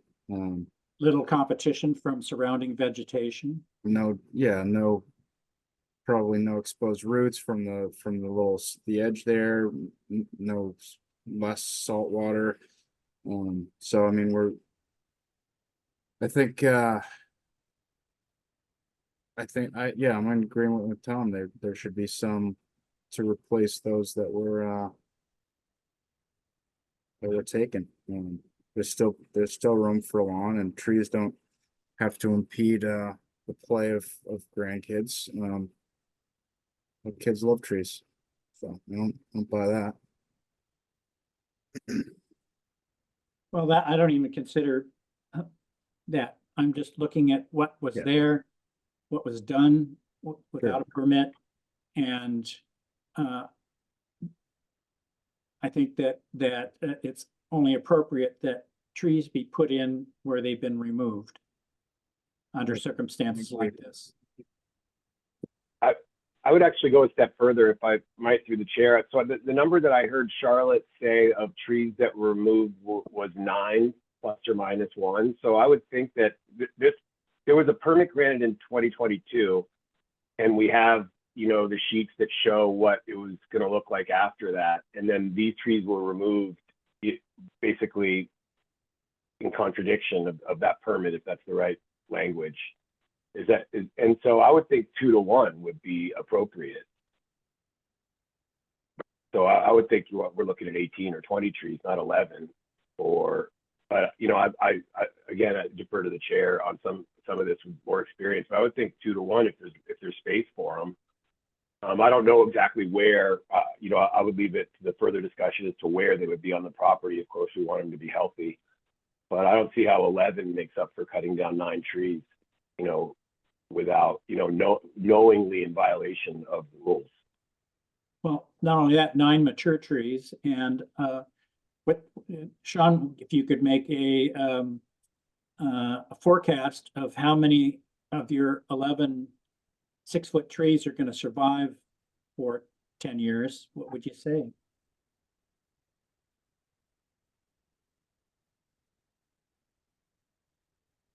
Yeah.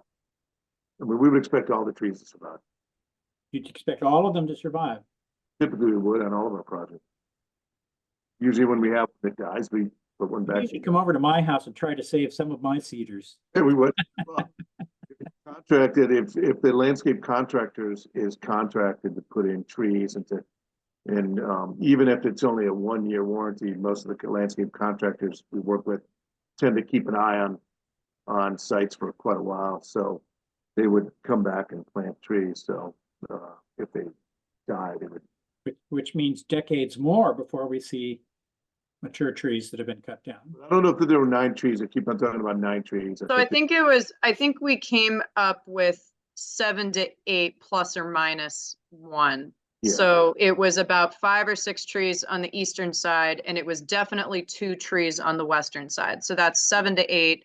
But then where there were some that we were looking at that we weren't entirely confident of whether or not it's a tree. That's why we're just loosely saying the plus or minus. But I think definitively, at the very least, it was 7 trees that were removed on the site in total. Well, of the big ones I see there, I see the one on the lower part of the photograph as being a single. The next one just past that little triangular outcrop with a flagpole, looks like there's 2 there. And then the next group looks like a cluster of 3 mature trees. I think there would be. So that'd be 6 right there of those mature trees. I'm not even thinking about the trees on the left side of the photograph. You're saying on the far left? Yeah, I'm not even considering the ones to the left of that, the 2 large outcrops there. I'm just looking at the ones that are in a line from the corner, right-hand corner of the house. Yep. Yep, I think There's 5 to 6. There's 2 there, and 2 more, 3 more actually there. And 1 more to the right of that one, Chris. That's what I see. So I see 5 what appear to be mature, probably cedars. Yeah. And so we got a scattering of little trees that are going to compete with the brush to some extent to begin with, and also with the existing trees. These trees were out in the open. The only ones that were really competing with each other probably were the twins and the triplets there, but even so, that's not a lot of competition. And certainly they're well above the saltwater, so they're not, the roots aren't particularly limited there in reaching down to fresh groundwater. So they're much more likely to survive, and not just survive, but thrive. You put them 10 feet lower on that slope, and they're going to, on the right-hand slope, and they're going to be reaching for water, and they'll get some fresh water, and then they'll hit salt water. And that'll be the end of their growth. Notice there's no really big trees close to that salt water.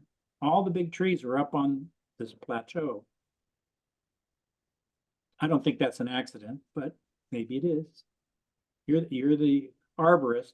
Would you rather see deeply rooted trees with lots of fresh water, or ones that are limited by a saltwater interface within, say, 15 feet of where they're planted, 15 vertical feet of where they're planted? And I don't know if it's worth doing, because your map is pretty good, but I have near map up, and you can really count the trees even better if you pull up April of 2023 and compare that with April of 2021. It's really, you can count it at least 6, if not more, just on the sort of the right half of the lawn towards the water. So if you use those 2 Aprils as opposed to the October of 2023, it's a little less clear. So you know, yeah. Yeah, we looked at April and October because we were trying to count like the shadows that were definitely more definitive, that we could confidently say they were a tree. So I would agree that I think the 6 that Chris had circled plus the 2 on the western side, so I think a total of 8 seems to be very accurate. Unless the commissioners have a higher number, but when we did look at April 2023 through October, we were trying to count all the shadows. So I think we did come to that range of 7 to 8, but I think 8 would be a good assumption. I think more importantly than the number of trees we're talking about is actually where they're located, where they're likely to do well rather than poorly. And anything planted on that plateau there, I would think is going to be more viable than the ones that are planted closer to saltwater. Okay. So I do have Rich here. Rich, you're muted. I saw you raising your hand. I think we should probably come to a compromise here. So I guess first off, Sean has added 11 trees total to the plan to replace the 8 that were removed. So I guess maybe two things here, settling on like a number and then species and then a location. I think those are like the 3 things that we just, I think, need to hammer out here. Well, I think I said my greatest concern is where they go. Okay. Not necessarily twice as many trees in less desirable locations. The main thing is to get these trees growing as quickly as possible and to have the greatest chance of reaching heights that are sort of consistent with what we expect from red cedars, 20, 30 feet at least. Sometime, it's not going to happen fast, but I think they stand a much greater chance on the plateau than they do down on the edges of this this site. My concern, Chris McFarland's far more versed in this subject than I am, so I defer to him. But that's how I'm looking at it. You're absolutely correct. There we go. An architect, landscape architect complimenting a geologist. It's recorded. Hey, Chris, we're on record here.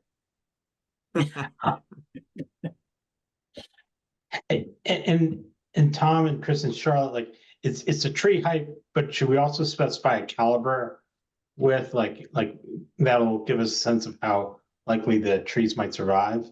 Evergreens aren't really sized out in caliper. They're typically sized out in height. Okay. Yeah. Thank you. Sized out in and I mean, I'd like to recommend that we continue this hearing. I think Sean needs to go back to the owner and have a discussion about whether or not there's an opportunity here to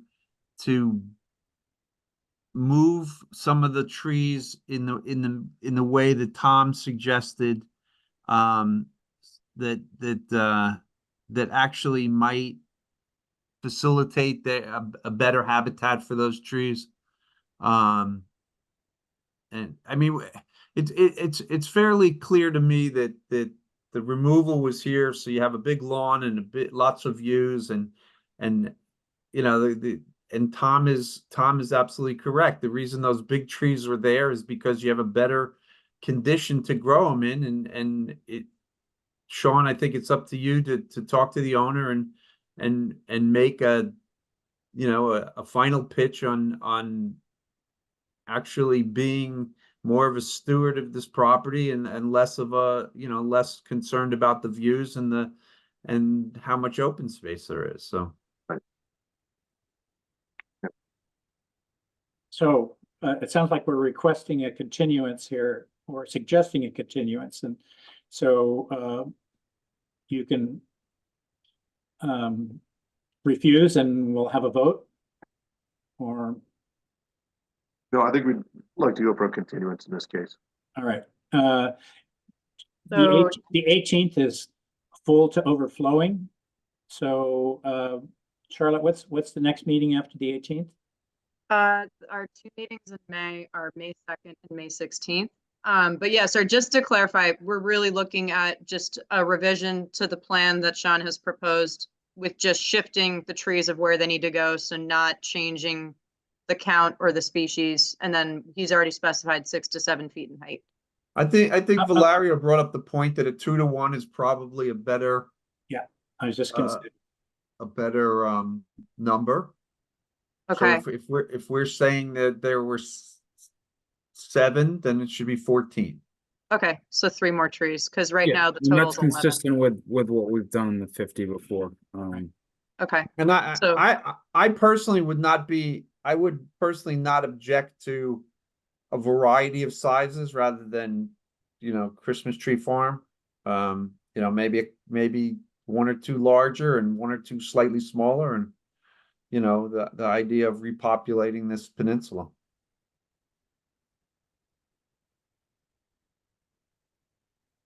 I don't know how everyone else feels about that, but no, I agree with that. We have required 2-to-1 in buffers frequently, in fact, most of the time.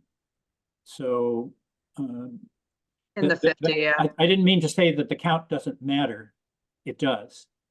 But the location is crucial as well. So Okay, no, thank you. I just wanted to clarify that. So like, maybe we can close this out in May. well, you know, the 18th is so full. I Yeah, don't think unfortunately, I would do- not recommend the 18th. I'm sorry, guys. we do not want to add anything more to the 18th. Yeah. It's going to be one of those midnight meetings, it looks like. So when is the next meeting after the 18th, Charlotte? May 2nd. That's the next closest one. Okay, Sean, May 2nd? May 2nd. Okay, great. Thank you, guys. Okay. So we have an enforcement order next. 34 Flintlock Ridge Road. Wetlands buffer disturbance. Let me see if, I'm just gonna check my emails real quick to see if he's gonna join us. So, Thomas Sexton of Royal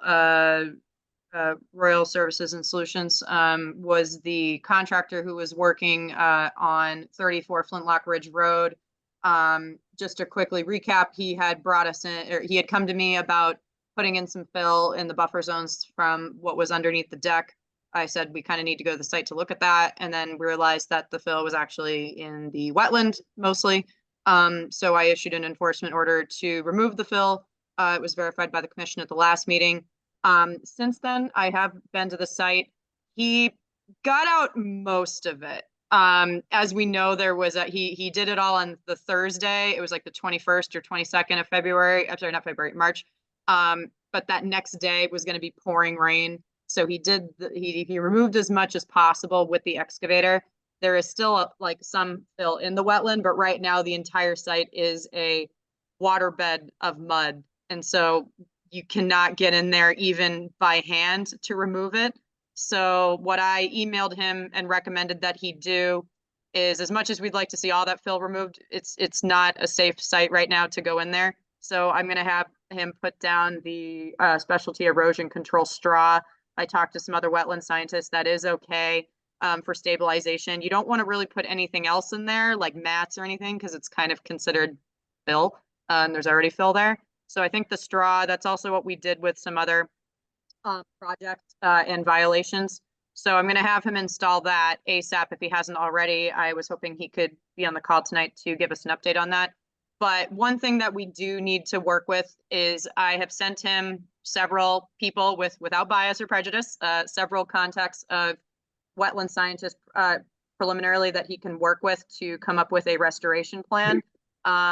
Would need to see, obviously, when the rain settles, the full removal of all fill with stabilization with seed mixes and vegetation that's natively suitable for that area. So I have not heard back from him. He did ask me for the Zoom link and I sent it to him. I don't know if you guys want me to try calling him, but one thing that I think we really should be doing is revising the amending the enforcement order, giving him directions moving forward to work with a wetlands person and or a restoration professional and give us a plan by a certain date. And that should include not just the removal of the fill, but the restoration of the area. The one thing that we couldn't really do, and we can't do right now, it was a part of the order, but I think we'll give him, I think we should give him a little bit of a break for now. We can't flag the wetland because there's still fill in that area. So that was part of the enforcement order right now. We can still say that's what needs to happen if we want that to happen, but I think for now, we kind of know where the wetland is based off of a previous delineation in 2015, even though it's expired. So Brad Holmes had provided measurements from existing structures to triangulate where the flags would have been. So that's the limit of where he tried to excavate the fill. So I'm okay with taking out the wetland delineation unless you guys want to leave it in there as part of the restoration plan to flag the wetland once it's stable. But I think, yeah, definitely coming up with a date of when we want to see this. I know it's a very wet season, but you definitely want to see this area preferably restored for spring, but I don't know realistically if that's possible with all the rain. So I don't know if you guys are prepared already for fall. But the fill definitely needs to come out immediately once it's stabilized and ready to be So removed. Charlotte, given that this is a wetland, I assume that the grade out there is pretty flat. Yeah, so you can definitely tell where the wetland is now that he's removed a lot of the fill. You see that lower elevation. Erosion's probably not an issue here. I don't think so. Yeah, so he did put a barrier at the upland limit. I'm ready to make my point. Okay. Okay. Yep, I was answering your question. I'm not posing a question. Well, only in preparation for what I really want to say is that I don't think straw is a good idea. You don't? Okay. I think it's a terrible idea because straw is loaded with weed seeds and who knows what's going to be in that straw. So not hay. Hay does have the invasive straw, stuff. But you don't know? I know from experience that straw is just as bad as hay. Okay. I mean, that's what John Zimmer recommended, but we don't have to do that if you want to just leave it. My point is that the gradient is so low that erosion's really probably not going to be an issue. And all you're doing by spreading straw is you're going to get a sprout of Timothy and who knows what out there, and thistle, all kinds of crazy stuff. I know my own attempts to buy so-called seed-free straw that that doesn't exist. Okay. So I think it should be just left alone, actually, until it's dry enough to actually do his restoration. Okay. So I mean, I hate to kind of go against our wetland scientists, but I think that's a really good idea. No, I mean, it's a lot easier said than done. I almost sunk during a site visit to this one, and yeah, you can't get in there to even remove the rest of the dirt by hand right now with how high the groundwater is. So is that and where like you you said, almost lost your boots? Nope, that's a different site. Oh. So yeah, hip waders are being purchased. So yeah, I no, that's fair. I think we just need to give him some very clear direction of what we want and when we want it. So I can pull up the enforcement order that's already been issued. Sorry, I have a billion things up right now. So that's my description. You can ignore that. Right now, with the current one, we didn't put a date. So definitely, I think we should put a date. And I think we should say that he has to work with a wetlands professional, similar to what we did with other violations, and to provide us with a plan by a certain date. And then no additional temporary erosion controls required at this time. And then I don't know if we want him to flag the wetland. So yeah, in terms of the order, he did remove out as much as he could. He didn't put up the barriers, but I mean, we can still keep that in there. And then he did notify me when he got as much out as possible, and then he did put the silt suck up at the upland limit. So nothing else in the wetland, just there. So I think we can keep a lot of these conditions just for general measure, but then adding in the restoration plan and when we want to see it. And as you guys know, 418 is heavily stacked, so definitely not in a couple weeks. But maybe by May 16th, for our May 16th meeting. It's about a month. A little over that. Is that okay with you guys, or do you want a quicker timeline for May 2nd? Well, it's gonna take a while for, judging by the most recent weather, it's gonna take a little while for anything to dry out here. Yeah, no, this would just be asking for a plan, not necessarily starting the work. Yeah, but we don't have to review the plan at meeting, right? He could just issue it for your review and then pass it around. Do you want me to do that so that we don't, I mean, usually, at least with the last, like the similar instance with Beechwood, we reviewed the plan and approved it before giving him an amended order to just go forth and do it. Well, I maybe what Chris is getting at is he could produce a plan now. Yes. And Yes. you could Yes. circulate it, and if it looks Mhm. like it's going to fly, then we Mhm. can add it to the, did you say May 4th is the next one? May After 2nd. the 18th? Yes, May 2nd. Yeah. May 2nd, okay. Well, So, why don't you give him 30 days for the plan, and then if it's good, he can present on the 16th. Okay. All right. That's fair. So 30 days from, I don't know if I Today. can issue. Okay. I don't know if I can issue it tomorrow. All right, 30 days from Monday. How's that? Yeah. Okay. So that would, whatever that, terrible. What date is that? That's,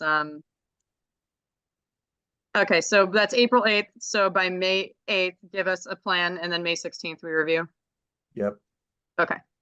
And then I will take out, it sounds like we do not want the wetland to be delineated, because I can take that out. Condition. well, how's he gonna know where to, and how would we know where the boundaries of restoration are if we don't have a wetlands delineation? Exactly. Right now, we can't delineate the wetlands, so at least for now, we can't do it, but maybe once all But the you fill said- has been but removed. Didn't you say that John Zimmer could estimate it? So Brad Holmes already Brad. estimated where the wetland is, but Okay, we don't have, so yeah, So let's assume that that's sufficient for planning purposes. yes, But before they actually start work, okay, presumably Brad is fairly close, so there might be some adjustments Yeah. around the edges to his plan, but that Yeah. shouldn't hold up the plan. I think he should Agreed. work with Brad Holmes' plan. Okay. And we'll assume that that's going to be approximately right. We'll fine tune it at the last minute okay, and go from there. Because we do want him oh, there he is. to get to work on that sooner rather than later. So as soon as it's possible to start restoration, he should do it. We don't want to see this restoration start on July 1st or something like that. So Yeah, okay. I think that sounds fair. And I do see Thomas in the audience, but he's declining. So Thomas, we're just going to amend the enforcement order to provide a restoration plan within 30 days. So that would be by May 8th. And then we have a meeting on May 16th. So we can hopefully come back in about a month or so and review everything, and then, have you go on your way with fixing it. But we understand right now that you can't do anything right now. So we're not going to require temporary erosion controls. You don't need to do the straw. The commission has requested that we don't do that. So you can just leave it for now with the barriers that you've already installed. And then just keep me posted when you are able to solidify working with a wetland scientist or professional to come up with a restoration plan. If you can submit that to us by May 8th, we're going to put that in the order. And then on May 16th, we'll have a hearing to discuss it and hopefully finalize it. But if you want to raise your hand or have any questions for us, let us know now before we amend the order and I can issue that to you on Monday. Otherwise, I think no other comments here. Oh, and you are raising your hand. There you go. Thank you. Hello. Thank you for joining us. Hey, sorry about that. Yeah, I didn't quite read the message that popped up, and I was like, I don't want to get kicked out or something like that. No, that's okay. Sorry, you're good. Yeah, I caught most of it, so just couldn't get a plan together. Obviously, everybody knows that it's been raining cats and dogs the last week and a half. But yeah, I was following along. Okay. Yeah, so great. So yeah, for now, we'll just you can leave the site as is, but then just work with whoever you decide to work with for coming up with a wetlands restoration plan. And we will ask for that by May 8th. Then I'll issue the enforcement order, the amended one to you and to the owner on Monday. Great, thank you. All right. Welcome. Sounds good. Anything else, guys? Any other conditions? Nope. No? Okay. Anyone want to make a motion? Do we need to make a motion about anything here, Charlotte? You Or do, is to amend the that- enforcement order with the specified conditions. Just ratify the enforcement order, is that it? No, to amend it. So you already ratified the original one. Yeah, okay. So I move that we amend the existing Enforcement order. enforcement order for 34 Flintlock Ridge Road to include conditions as written. To include a mitigation plan designed by an appropriate wetlands professional to remove the rest of the fill and restore the area to native conditions as seen on the site by May 8th for the show cause hearing on May 16th. Perfect. Do I have a second? Second. Okay, we're going to vote on this. Will Ashton, Will Ashton, aye. Kathy Berrigan, Kathy Berrigan, aye. Chris McFarland, Chris McFarland, aye. Sanjay Fernando, Sanjay Fernando, aye. Valerio Romano, Valerio Romano, aye. Tom Bell, aye. That motion passes 7-0-0. You missed Chris McIntyre. Oh, did I miss Chris McIntyre? I'm sorry. McIntyre, aye. Okay, that motion passes 7-0-0. Okay. Thank you, Thomas. I'll get that to you on Monday. Thank you. Thank you. Have a good night. Okay, our final enforcement order for the night for 280 Beechwood Street, buffer disturbance, wood chips. Yes, so as we discussed last time, and I'm sure most of you guys who drive up and down Beechwood have seen it. The instructions, which I will pull up, the enforcement order was to leave the wood and the like clippings from the briar and stuff all in the buffer zone for wildlife habitat. He left some of it, but as you can see, the remainder of it was wood chipped. And spread mostly outside of the buffer zones, but also inside the buffer zone. And I don't know about you guys, if I'm just looked at it because I drive up Beechwood Street on my way to work. I don't know if it's expanded or gotten larger. Will, I don't know if you have noticed that too, but I don't. So I've already talked to Mr. Sawchuk and said that was not the intention of the enforcement order. I will speak with the commission.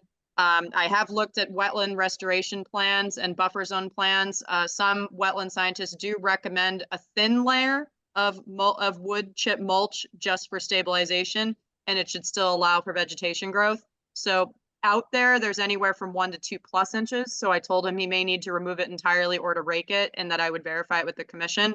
But, you know, judging from, you know, again, this is a recurring customer, shall we say. So I don't know if you guys would like to, I think we should amend the enforcement order to at least clarify the instructions on either leaving, removing, or doing whatever with wood chips. And then do we want any further enforcement action? The wetlands were delineated a long time ago, so I don't know if we want to re-verify that line, because he has marked the 1,500 foot buffer on the site. So we did look at that. And then I don't know, the original plan was just, as you can see, to plant the 2 trees that were removed in the buffer zone. The other trees were removed outside.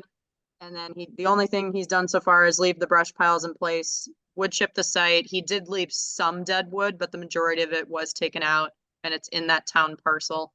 And then do we want any sort of restoration of the buffer zone in addition to? What do you mean? He dumped a slash on the town property? Oh, it's all on the town property. But apparently DPW What? doesn't seem to care. What do you mean? He cut? No. So the trees that he cut on his property, within and outside of the buffer zones, he has stacked those in an abutting small square parcel that's next to his. But I've already called DPW about that. They don't really seem to care. But he has spread the wood chips in that area. He said he might possibly buy it from the town. And then he spread them to other areas outside of the buffer zones further along the other side of his property surrounding the town parcel. So it definitely seems to be, I don't know if he keeps spreading it more and more each day, or if he's wood chipping more logs that are stockpiled in the town parcel. And the town parcel is outside the buffer zone. So I at least for now, until we redelineate it. Why don't we start with a cease and desist here? Okay. So no more work. No more work. Yeah.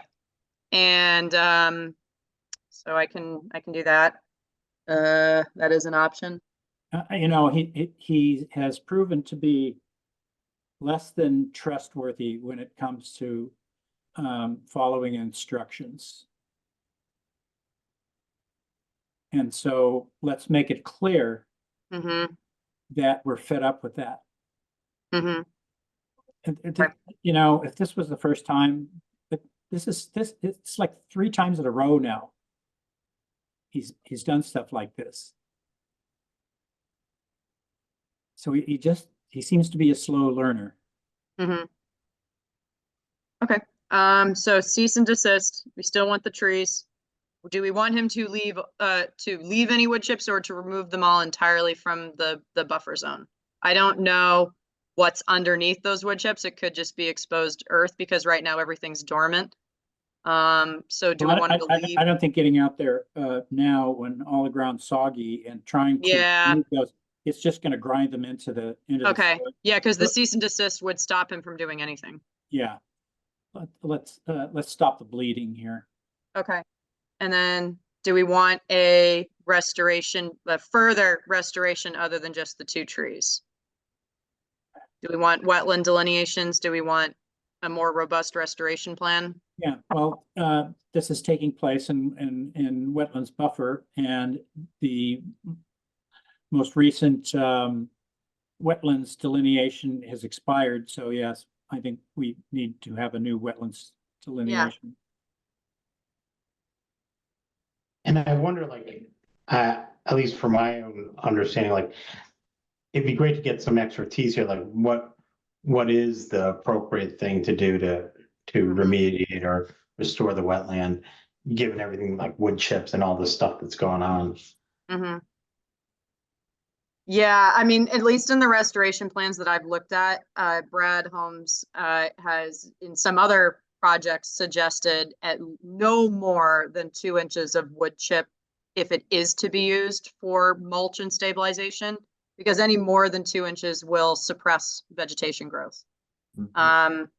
So, but at least if we're going to issue a cease and desist for now, then I don't think we want him to do anything for now, but it sounds like we want him to redelineate the wetlands and buffers.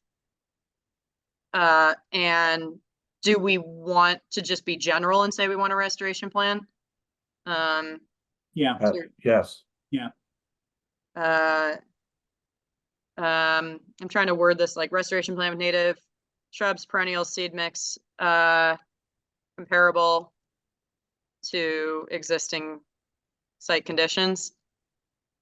It was mostly briar. I'll be honest, it was mostly briar. So maybe not existing. Well, we don't want him to plant any briar. Obviously not. Yeah. Yeah. Okay. I can just leave it at that, you know, because he'll probably ask, I'm sure, about any other stuff and we can clarify that later, but at least for now. So cease and desist, He still has to plant trees other than that, so that's the only thing we can allow by June 15th, but then he has to redelineate wetlands and buffers and provide a restoration plan. Probably from a PWS, let's be consistent here. How's that? Yeah, I'll reword it because you have a very small paragraph space here. I Yeah. can't go past this. yeah. Okay, Yeah, all right, that's a good stub. okay. Wait, do we want him So- to plant the, do we want him to plant the trees though? Or do we want to see the plan and then we'll approve the trees? Like, and as part of That's a the good whole thought, plan? yeah. If he's gonna do a plan, I think maybe we wait a little bit here. We don't want him to plant them. yeah, because right now we're requiring the trees on the same date the plan is gonna be filed, but like, I normally want to see a plan and then approve it, and then he goes off and does the plan. Yeah, Okay. Yeah. Um, I think we've given him enough leeway in terms of his interpretations of what we want. I think we need to be pretty clear. yeah, I agree. Cease and uh, desist, give us a plan, and then when we approve it. okay, so our original date to plant the trees is June 15th. Do we want another date? Because that was just for him to plant a couple trees, but I think we should probably shorten that time frame to give us a restoration plan. Well, how many trees did he? Yeah, I guess I have, Did he cut in the buffer zone? Two. Two. So, before probably.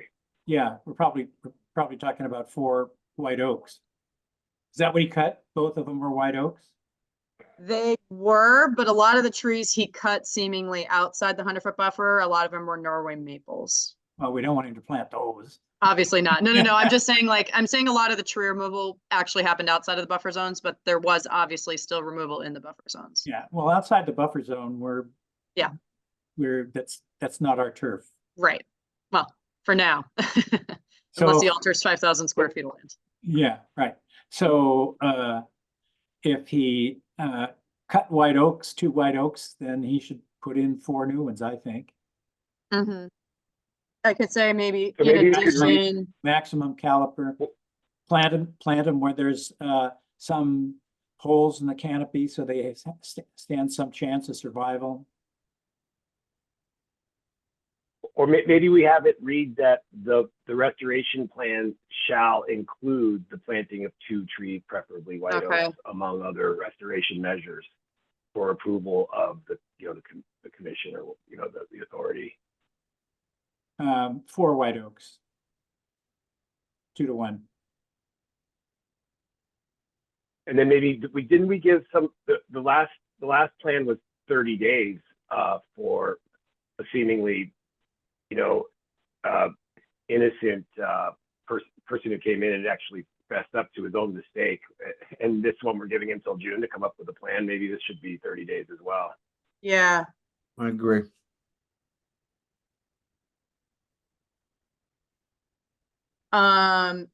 Okay, and then I'll add the show cause language on the 16th. So I'm saying redelineate the wetlands buffers on site, and provide a detailed restoration plan from a PWS. I'll define that with a professional wetland scientist with native shrubs, perennials, seed mix to restore a buffer. And the plan shall include the planting of 4 trees, 2 to 1 replacement, preferably white oak within 100-foot buffer to replace the ones removed. And he kind of didn't do that. So I guess delete that part. He didn't leave the wood in place really. He Yeah. left the briar. He left the briar pile in place. Probably because we don't want that. I wouldn't really consider that wildlife habitat, but I'm not an animal. Well, I am, but you know. Looks like it. Yeah. Does this look good? I Yes. think so. All right. And yep, it will be reiterated. No work on the site entirely is allowed. Yeah. Okay. Someone want a motion? I move that we issue a cease and desist order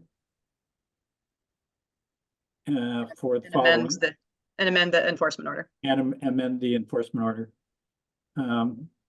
for the following: redelineate the wetlands buffers on site provide a detailed restoration plan from a professional wetland scientist with native shrubs, perennials, seed mix to restore the buffer.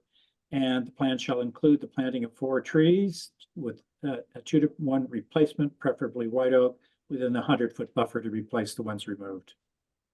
Do I have a second? Second.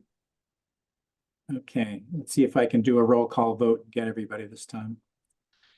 Will Ashton, Will Ashton, I. Kathy Berrigan, Kathy Berrigan, I. Chris McFarland, Chris McFarland, aye. Chris McIntyre, Chris McIntyre, aye. Sanjay Fernando, Sanjay Fernando, aye. Valerio Romano, Valerio Romano, I. John Bell, aye. The motion passes 7-0-0. Alrighty. Hey, oh, it's only 9 o'clock. Yeah, you guys are doing good. Great. Yeah. Doing great, actually. All right. So no COCs, on to agent updates. On to the, looks like the agent updates to me. Yep. Okay. So we do have a few people left in the audience for this first one. So for 46 Blackrock Road, this was a stormwater permit that was previously issued, I believe, in 2022, early 2023, for the construction of a garage and some stormwater infiltration and an addition and deck in the back of the home. We issued a stormwater permit with conditions. We did for this one have a peer review engineer that would be a part of inspecting the stormwater systems. So up until recently, there was an emergency outfall basin that was installed on the site, and that was the last time that I went out to the site, I think in the fall. This fall with the peer review engineer. We did look at everything, and since then it looks like it has now been stabilized. But so that, just to give you guys an update, that was the last time I was at the site. So a couple weeks ago I had an abutter come to me with some erosion and runoff concerns onto her property. She is slightly down gradient of the of 46 Blackrock Road. She let me know verbally and also provided multiple emails, photos, Ring video links, and a letter from Paul Mirabito from Ross Engineering about some regrading of the existing shell pervious driveway, and that it's seemingly causing erosion concerns and runoff onto her property. So I did go to the site. I contacted the applicant. We looked at the documents and then looked at the conditions during a rainstorm. I believe it was on March 28th, so it was last week.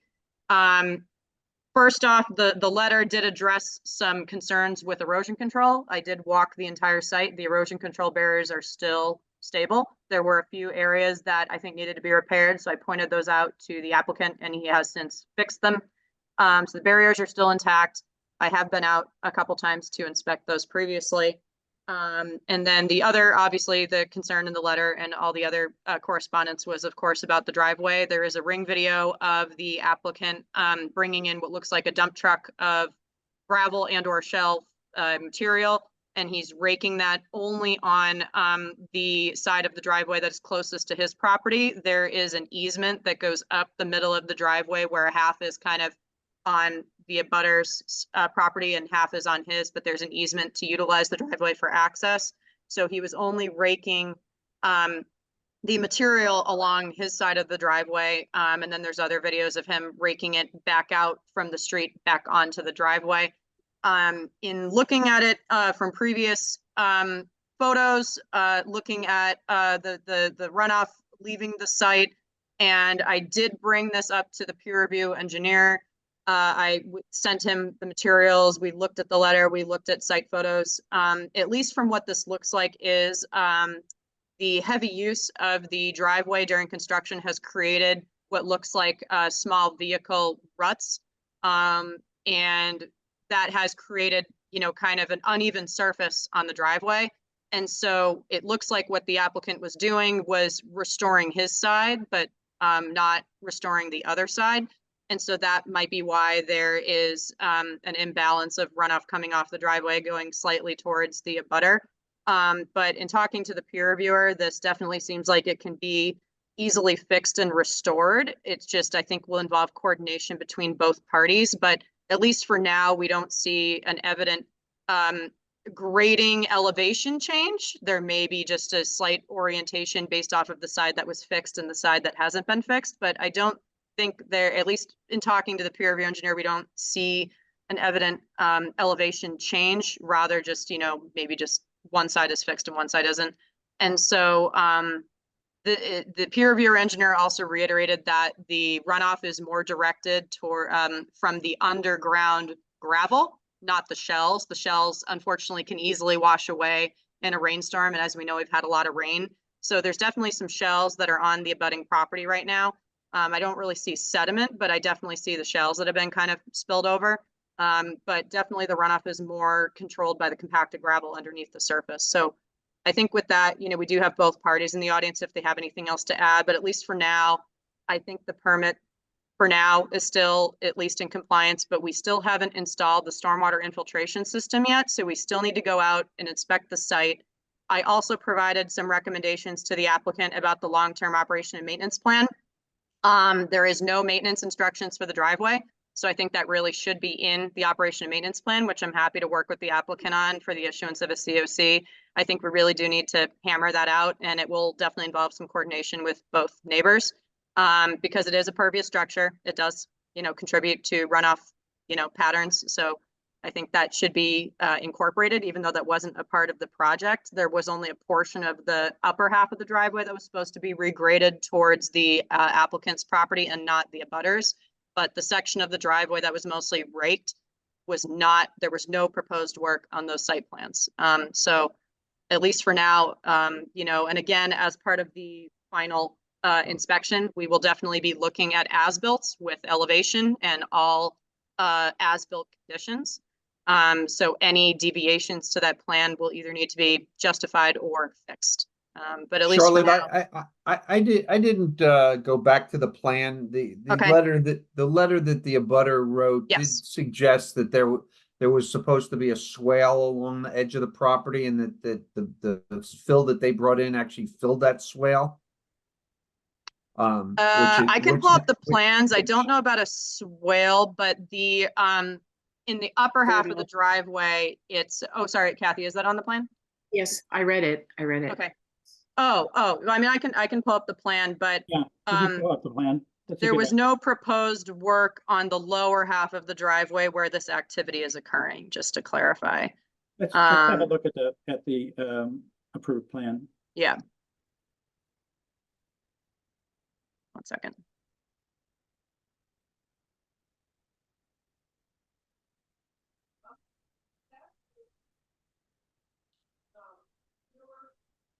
So this is the, this is 46, 44 is up here, or down here, should I say.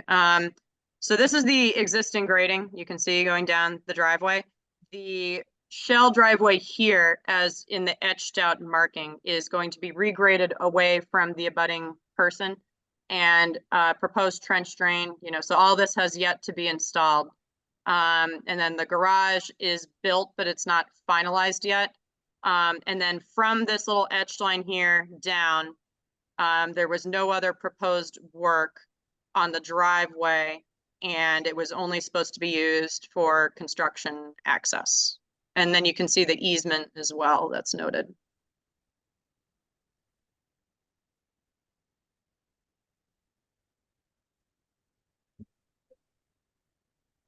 Oh, So Sean, that- can you zoom out a little bit? Can you Just- scoot that up a little bit? So there's Wait, another. zoom out or zoom in? Yeah, there. So how, if that crushed shell driveway is only used for construction, I don't see another driveway to get to the garage. Am I- Yeah, so right now the vehicles are coming in through this driveway. They're parking around where the garage is being built. Yeah, so that's what, and then there is parking down here, but that's where I think the personal vehicles are, but the construction stuff is all coming through here. And the barrier is, the erosion control barrier is right here. So that is still installed per plan. There was a flat area here that I had the applicant double up on, but other than that, the rest of the barrier is still pretty much intact all around the site. There's actually a 15-inch silt sock on this side and then 12-inch for the rest of the site. The emergency outfall basin, actually, it did seem to be functioning. You know, when I went there during the rainstorm, that's been, for the most part, installed. We just haven't obviously done a final inspection yet. So that is pending under the stormwater permit. Yeah. So Can we let the abutter, I believe her hand's raised, can we let her talk, please? Yeah, absolutely. well, I Need to stop sharing my I just screen. want to understand the plan Mhm. before we start hearing arguments about it. Mhm. So Yeah, and I will Charlotte- reiterate, this is not a show cause hearing. This is more of an update, but I know both parties do wish to kind of state their piece to the commission and just clarify what's going on. So bring up the plan again, so Okay. that we all understand what's been approved before we Yes. start hearing. Yeah, I can any put argument. the plans back up. I need to stop sharing so I can see people. Oh, and also Charlotte, can you just to get a sense of it, where is the Butters property? Like Right here. relative- So the Okay. house is like right here where the writing is. And the pictures we saw were of the Shell driveway or the Yes. Butters driveway? Okay. Yeah, well, it's technically, I'll defer to them to clarify this, but it's technically half of it is one person's and the other half is another person's, but there's an access, like an easement for access. So it's a shared driveway in a sense? In a sense, yeah, I don't know if it's legally considered one, but right now it is. So. So they're both raising their hand. They can probably clarify that. Okay, so, yeah. Yeah, we'll clarify that. So let's understand the plan first, and then they Mhm. can have their say. I mean, it doesn't, there's still things that right on the plan that I'd like to ask some questions about. So the erosion control stops at the Right here. Yeah, at an elevation 2,199. And so we didn't specify that it would be extended down the No. length. Okay. I think because it would, It yeah, wouldn't work. Yeah, you gotta be able to drive up and it's only. I don't know, maybe Ms. Wren can clarify, but I don't know if we agreed to that as part of the stormwater permit. Yeah, but I don't know if in that any was, case, in any case, it wasn't part of the plan. it was not. And so the erosion control, as you mentioned, is consistent with the conditions that we specified. Is that right? Correct. Okay. And it looks like, well, at least to the edge of the house, there's 12 feet, but is there room for a driveway here that's not going to be shared? I do not know, but I can let the parties clarify, but I think. So that in terms should of- be spelled out, that should be spelled out in both deeds, I would assume. I would hope so. I did mention that to the applicant, that there may be some language in their deeds about, maybe about maintenance. I know it's definitely clear for access, but I don't know if there's any sort of agreement or anything legally that indicates any shared maintenance responsibilities. Okay. All right. Okay, I'm good with it. Let's open it up to the applicant. I Okay. want to point, go last ahead. thing on the plan, I just want to point out the grading shows that you see the curve at the 82 feet, right Okay. just below the 201.99 that we were Yeah, looking at yeah, before. Mhm. The higher side is towards the neighbor's house, which would, the only regrading shown in this area of the plan shows that it's higher towards the neighbor. So the Mhm. water should flow back towards the proponent, just FYI. Yeah, and so No, I think, that doesn't seem correct. Wait, how do you see that? See the curved 82 contour? Oh, yes. So it flows from top to bottom, or at least No, it top doesn't, to because bottom 80, left. it goes from bottom right to top left. Yeah, down by the house. I'm talking about at the property line now. That's why that curved piece up at the Oh, property yeah, line yeah, I is see there. what you're talking about. Well, The flow actually, yes. Oh, I see that. Okay, I didn't see that 82. The Yeah. flow is going to be down the driveway no matter what happens here. Yeah, that definitely, that much is evident. It's just, I mean, there's definitely been some restoration partially of the driveway. Whether or not there's any sort of elevation changes, I do not see that as much on site, but I definitely see that one side is fixed and one side is not. So that that's why in the pictures you do see that runoff riff that is from an exacerbated condition from the existing vehicle ruts from the vehicles that have been coming and going on the site. So it looks like the only way of preventing flow off this property is actually to grade this easement so that so that it's high on the north side and lower on the south side. But the applicant doesn't own the north side of this. Correct.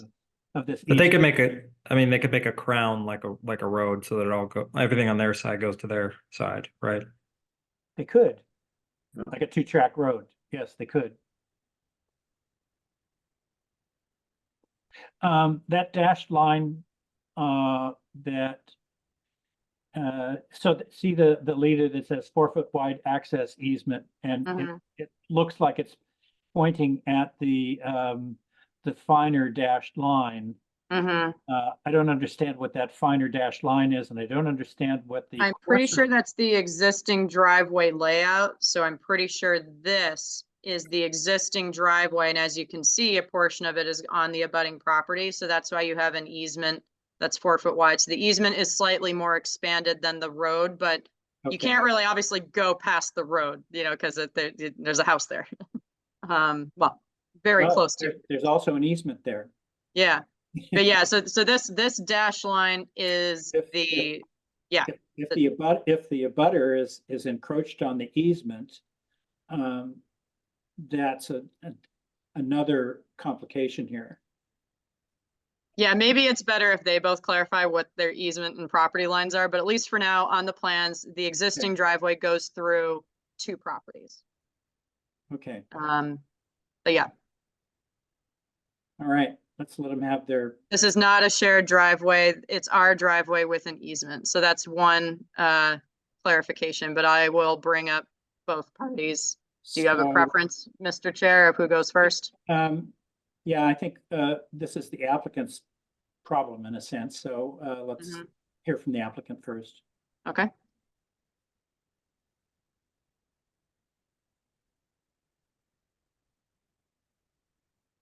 Hi, Paul. Hi, Tiffany. Paul, you're also muted. Hello. Hello.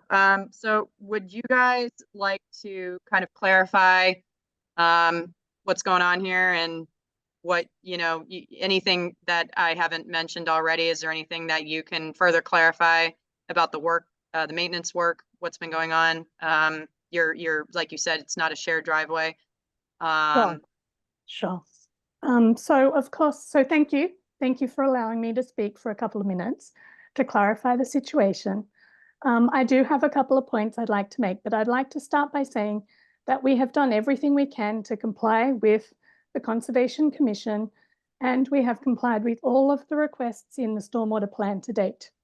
So we have worked with a third-party reviewer, engineer. We have put in the overflow basin. We have done everything that has been requested of us. We would say, so I'd like to talk about 2 things. Firstly, to answer your questions, and secondly, to respond to the allegations from Ross Engineering. So the first thing is that we have a driveway. It is not just for construction. It is our driveway to access the garage. We are using it for construction as well. The driveway belongs to us and is classified as our driveway. But 4 foot of our driveway, or 4 foot, is located on our abutter's property. So it's our driveway. It is not a shared driveway. They do not have permission to use that driveway in any way, shape, or form. Of course, they can use the 4 foot easement that is on their property. So they may not bring vehicles up the driveway, but they can walk on the driveway. As you saw, the shelled driveway does not take up the full 4-foot easement, and that is partially because they have cobblestones and pathways that they have put onto the easement section. And further up, we have had prior legal matters because there are some privet trees and a hedge on the easement. So the easement has been the source of much discussion between the two parties.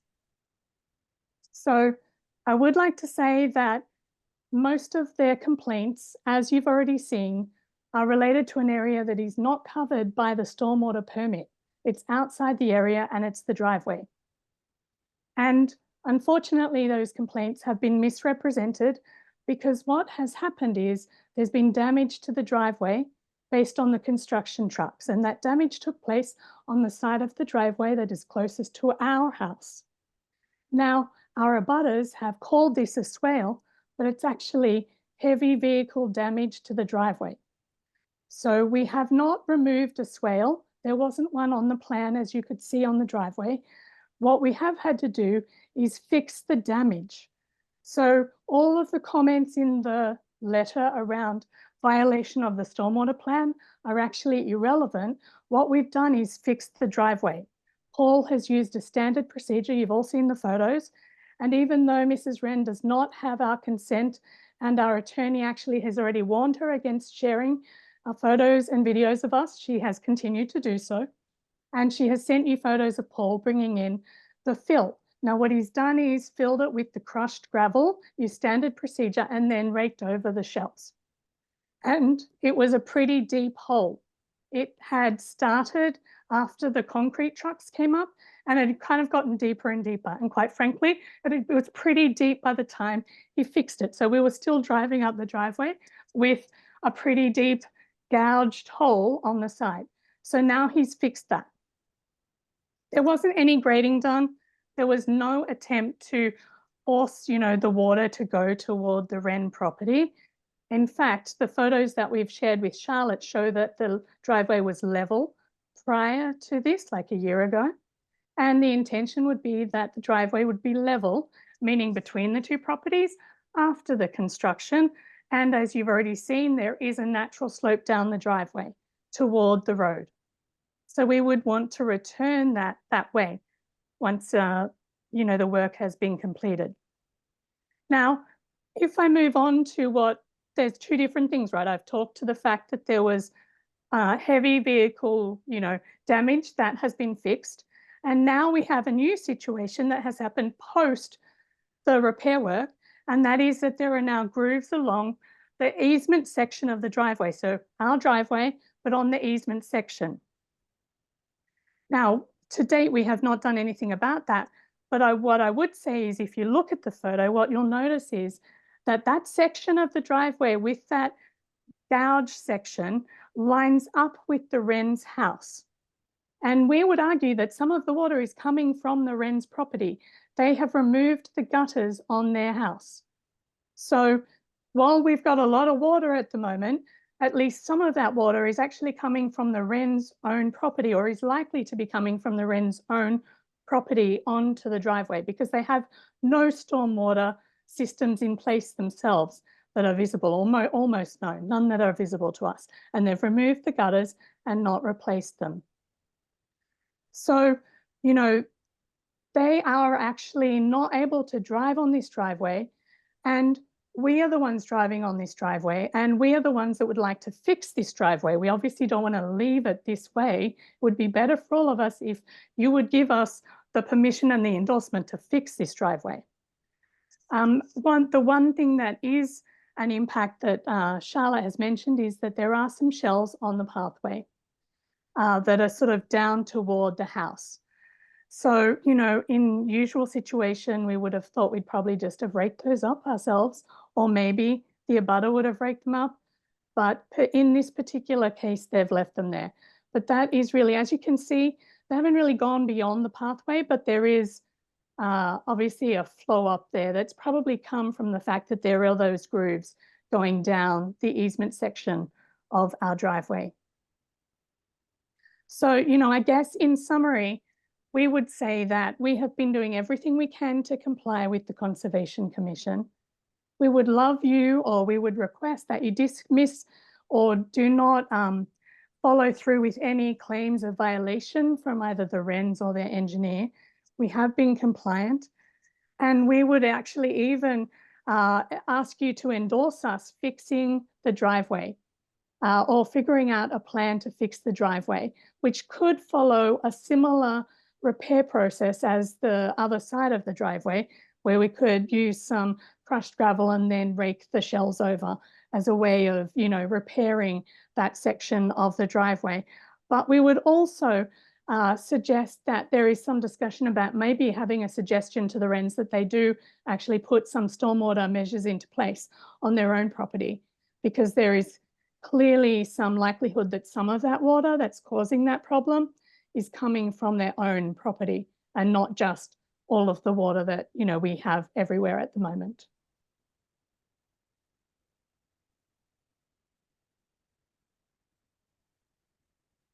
Thank you, Tiffany. And Mr. Chair, do you want me to bring forth the other side? Yes, please. Okay. Give me 1 second.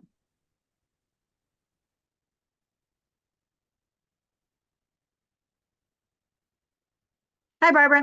Can you hear me? Yes. Okay. Barbara Wren, 44 Black Rock Road. We have no gutters because we just put a new roof on and we're getting copper gutters and our house has to get painted first. But in any event, I would say that the runoff from the construction at 46 Black Rock Road has significantly increased. Silt is leaving the site and there is erosion on our property. There was the swale that was there from the extra storm water from the construction site.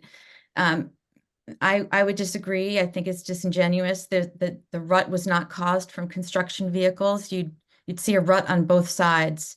You know, I don't think it was intentional to cause this runoff, but you know, we have a lot of silt and erosion on our property. We've lived in our house for 22 years. We have never had water from 46 Black Rock Road come into our property. You know, I'm not going to get into all the back and forth and the arguments that we've had with each other. I think it's, you know, we've kind of gotten past, unfortunately, where we can kind of talk to each other, which is really sad. But, you know, I would be certainly amenable to them if they would fix the driveway. I don't think it's coming from our house. You can see the path of the water coming from, you know, from up near their AC units and their door where they regraded. And there was a lot of discussion during all the stormwater proceedings that, you know, the driveway should be graded away from our house. So the stormwater went down their side of the driveway. And, you know, when Paul Harrison put in this shell and the stone, you know, the water got diverted to our side. So, I mean, I think, you know, if they would agree to do that, I would be really happy. I think that would solve the problem. I didn't rake up the shells on my walk because I didn't know if you wanted to see them. And, you know, it would be great if we could just work it out and fix it. Thank you, Barbara. And yes, I did go out and I did see the shells. I saw the conditions during a rainstorm, and we did review everything that you've provided to us. So thank you for that. But in what the Harrisons have already said, if they're willing to fix the entire driveway to have it be flat as it normally once was, I think I may speak for the commission here, but I'll let them obviously speak above me if needed. That I think that is necessary, and I think the commission would endorse and encourage that restoration of the driveway to further prevent any issues. And then just reiterating, you know, again, you know, if it's brought back to existing conditions, I think that's good, but any changes to the plan that have not been looked at would need to come back to us in writing. But for now, I think this does seem to be a maintenance concern that is causing some potential, you know, unevenness in the driveway. And I think that it does need to be fixed to its original condition, unless the commissioners disagree or have any other opinions. Commissioners. Comments, questions? I think that was well said, or like, just maybe to say it back, it seems like both neighbors want the driveway fix, is what I took away. Is that correct? Well, that's what I'm hearing too. That's what I heard.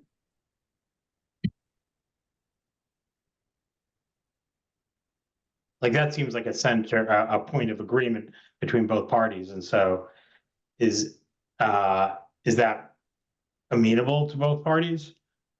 But before we even say that, Yeah. But if they both want to do that, why does it have anything to do with the Conservation Commission? And repairing your driveway is not.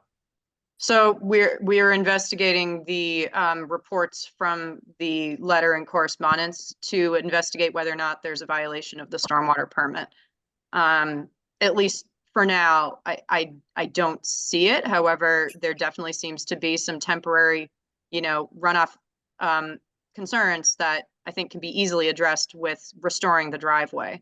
But just reiterating, if there is any change in that portion of the driveway, other than just maintaining existing grade, then that's a change that has to come back to us. So at least for now, I think it makes sense to restore the driveway to its existing condition to prevent any further spillover. So the driveway can continue to be used throughout construction, after construction, et cetera. So this is, as you guys know, crushed shell and stone driveways definitely need maintenance in terms of just, repairing that as needed, because the crushed shells will break down and disintegrate. The gravel will become compacted over time. So you definitely need to maintain that from time to time. So Charlotte. Yes, yeah. Hello. First of all, the driveway wasn't part of the original stormwater permit application. Is that correct? The lower portion was not. The upper Okay. portion was. All right. So no matter what happened on that part that was not part of the original application, it's not even a question of whether they're in compliance with the stormwater permit or not. Because that wasn't part of the application. So we have no jurisdiction here. Well, Tom, there is a stormwater permit for this property, correct? Yes. There is. So the question would be whether or not the pre-existing condition of the driveway factored into the runoff calculations, and if the driving of heavy machinery up and down that driveway changed its coefficient, then it would be under our jurisdiction, but we don't have any kind of information to say whether or not that was part of the original application, the original calculations, and whether or not those would have changed under the construction. Maybe. I mean, the impervious and pervious hasn't changed on the driveway. It may have. It just depends how they. Well, not first- necessarily. I mean, they didn't propose to pave it or anything. And if this is just wear and tear, I don't see how that's part of our jurisdiction. I think in terms of wear and tear, I don't think so. But if there was a deviation or a change to the site plan from what was already approved, which is why it was reported to me and why I went out to investigate to see if there was a violation. But at least for now, this definitely seems to be a wear and tear maintenance issue that the driveway needs to be restored to prevent Well, any. I'm not disagreeing with that. I'm just Okay. saying that it's not in our jurisdiction to somehow settle this dispute. It seems Right. like this should be a very simple conversation between these two neighbors that yes, the driveway has been damaged. The Harrisons want to see that as a usable, that's their driveway. Well, if they They were, apparently have a right to use this as a driveway, and they've already expressed the fact that they want to see it restored. Hmm. And it seems like Both parties do. that should be pretty simple. Okay, we'll regrade it. Hmm. But they need, obviously, well, I don't know that they even need permission. It's an easement. Mhm. But I'm they do, wondering but if in any anything is case, just to be neighborly, yes, they should get written permission to be able to fix the problem and bring in some more gravel and some more shell and restore it to where it should be. Now, the amount of erosion that's taking place there is honestly trivial. If it gets raked back up, I don't see immediate concerns. I mean, we definitely seen the shells run off into the road, which it seems Yeah. like the applicant is raking up, but at least for the moment, in terms of the erosion controls on the site, everything is contained within those erosion controls. But yeah, for the shells that spill over into the road, those obviously should get So cleaned. Charlotte, is there an erosion control? If you put up the plan again. Yeah. I don't remember seeing one that crossed the boundary that we had established for the limit of work. That S-shaped feature that was referred to earlier below the 2001-99. No, there's an S-shaped. Okay. No, I'm sorry, I'm Yeah. drawing the erosion control Yeah, barrier, so yeah, that's where it yeah, is. Okay, thanks. Yeah, so there is no erosion control to prevent any runoff from escaping the hatched area to the right of that S-shaped boundary. Right, put your cursor on that, Charlotte. Yep. So you- this is the no, barrier. That's not what I know. I know where the sorry. barrier is. I'm asking you to kind of draw a line on that S-shaped. Yes. Sorry, not very good. There we go. Okay, no, that's fine. So if that is where the water is actually coming from, then is. perhaps there should be an erosion barrier, erosion control barrier there to prevent anything that's happening to the right of that from going down the driveway. That would While it's just under construction, while it's under, it would just impede the access to the site. I mean, you can do that. It would just have to be moved every single day. yeah, that's right. We've seen that, haven't we? Mm-hmm. Yeah, okay. Yeah. It's not so unusual, nothing Or extraordinary about that. the only other thing is if you look at the 80 and 78, the neighbor's side is higher. And now there's a rut there, so clearly it doesn't comply with whatever existing condition was there. They could raise up that side so it meets what it says on the plan, and then it'll drain back that way anyway, right? Yeah, like restoring when that they side. Yeah. reconstruct presumably when they reconstruct the driveway, that's what's gonna happen. Is that, yes, it'll be, the grade will be tilted towards the abutter's property. But at least in the short term, particularly since, I mean, it's not gonna stop raining anytime soon by the looks of it. We're gonna get a little bit of a break early in the week, but maybe not. So it seems like in the short term, at least a siltation barrier there on a temporary basis would be good. Hopefully, these neighbors can agree that the work can be done on both sides of the property to fix what minor damage has already taken place. But again, really, I think this is outside of it's outside of the conditions that were set forth in the original application and that we approved. So in some ways, I don't see that we have jurisdiction. And Mr. Chair, to that point, I'm just wondering whether we have jurisdiction or not. Currently, is there anything appropriately before the board that we would be deliberating on and discussing? I understand we have an interest in, you know, making neighbors happy, and we're all, you know, love Cohasset, et cetera, but I don't know what's appropriately before the board, and until such time, I don't know, and without more information, I don't know exactly what we could do to add value other than suggest that they Yeah. you know, figure out how to communicate because they're neighbors. Yeah. You know, I mean, No, I think- if there's dispute about work, whether they can, anybody can work in this driveway or can't, it seems like that's an issue for land court, not us. Agreed. I think in terms of our jurisdiction, it's if there's a violation and if there's a change to the plans. So at least for now, I do not, it is in my opinion, and I'm happy to double check that with anybody who's needed, but I don't think there's a clear violation. However, there is definitely some disturbance from the driveway not being fully up to par with existing conditions. So if there's a change in grade, if there is any deviation to the approved plans that is not shown, then that is our jurisdiction. But for now, I think fixing and maintaining the existing portion of the driveway where no work was proposed, I think that is outside of our jurisdiction, again, unless there's a violation in that area or on the site. Right.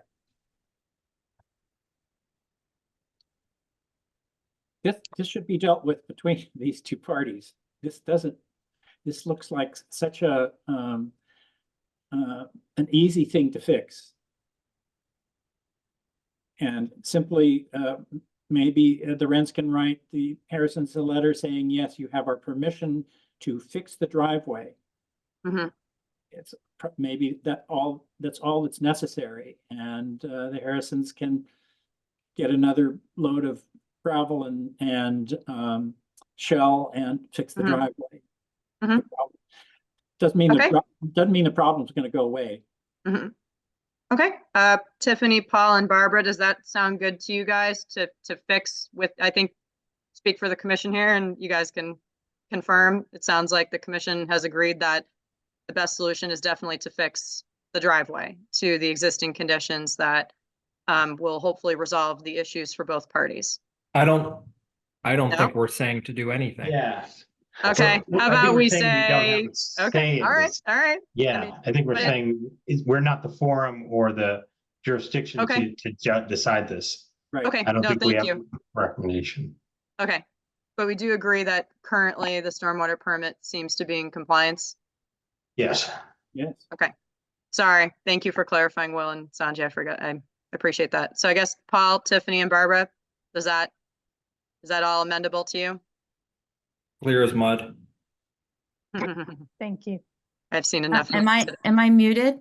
Nope, Am I? You're not muted, Barbara. Oh, Yep. okay, so I would just say that I do think you have jurisdiction because there has been an increase in the stormwater runoff. There has been silt moved onto our property and erosion. So I do think this is within your jurisdiction. I hope the Harrisons would fix the driveway. I don't know if that will happen. Well, Ms. Wren, are you going to give them permission to fix the Of driveway? course, of course. Okay, then problem solved. Okay, but I do think you have jurisdiction. Well, Just. and maybe you can cite our bylaw. How we have, And the grading and the flow of the driveway was discussed a lot during the stormwater permitting. So I'll go back and read that. If you're going to assert that we have jurisdiction, then I think you need to cite the bylaw and regulation that proves your statement. Well, I And mean. through the chair, I'm not sure the jurisdiction is exactly the way to phrase the issue. The issue is procedurally, is it properly before the board? Has it gone through, the proper complaint process? Has the building inspector come in? Has Charlotte made an assessment? Do we have enough information to decide one way or the other? I mean, I'm reluctant to even enunciate that anybody's in compliance right now with the information we have. I just think, I appreciate the fact that the neighbors came and we're taking some time to say, hey guys, you got to get along, your neighbors, this is ridiculous. Well, But other yeah. than that, I just don't know procedurally what we can do here. And Okay, I well, think we're sort of hopefully we belaboring can, the jurisdictional argument. hopefully we can fix it. And then we won't have to procedurally come back, in whatever manner it would be. I don't know what it would be. I don't know the mechanism, but hopefully we can fix it. Yeah, and I would appreciate an update from both parties. I think to procedurally verify things on my end, I think that would be great if the driveway is restored and I'm given updates about that. And I can come back out and take a look to just verify the compliance, not just with the stormwater permit, but just to make sure there's no other issue here and no violation. So I would definitely appreciate an update from both parties. I Thank you. think that'd be great. Thank you. Okay. What's next, Charlotte? Okay. All right. Thank you, everyone. We appreciate your time. Thank you. Thank you. Let's see. Oops. Sorry, give me 1 second. Switching gears here. Okay. Oh wait. Sorry. Okay, rest of my updates, I can go through these pretty quickly. 20 Nichols Road, this was a landscaping and coastal bank kind of buffer zone enhancement project. They just had their pre-construction visit. They're going to start work soon. 68 Whitehead Road, this was a single family home construction. They are going to actually, well, they need an extension, so won't talk about that because it's on the next meeting, but they are almost done with the work with the exception of some plantings. 73 Atlantic Ave, this was a permit that was issued just before my time, but it was one of the horse projects. They have finished work. I notified them that their permit was expiring and the applicant confirmed that the work is done. So I gave them information on how to submit a COC. And then the last thing is 630 to 640 CJC. I've gotten some calls from the owner of 630 CJC about some flooding concerns.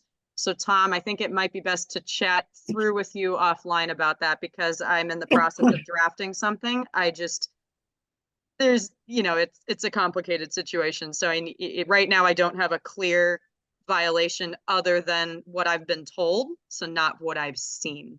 So maybe we can talk offline about that. Sure.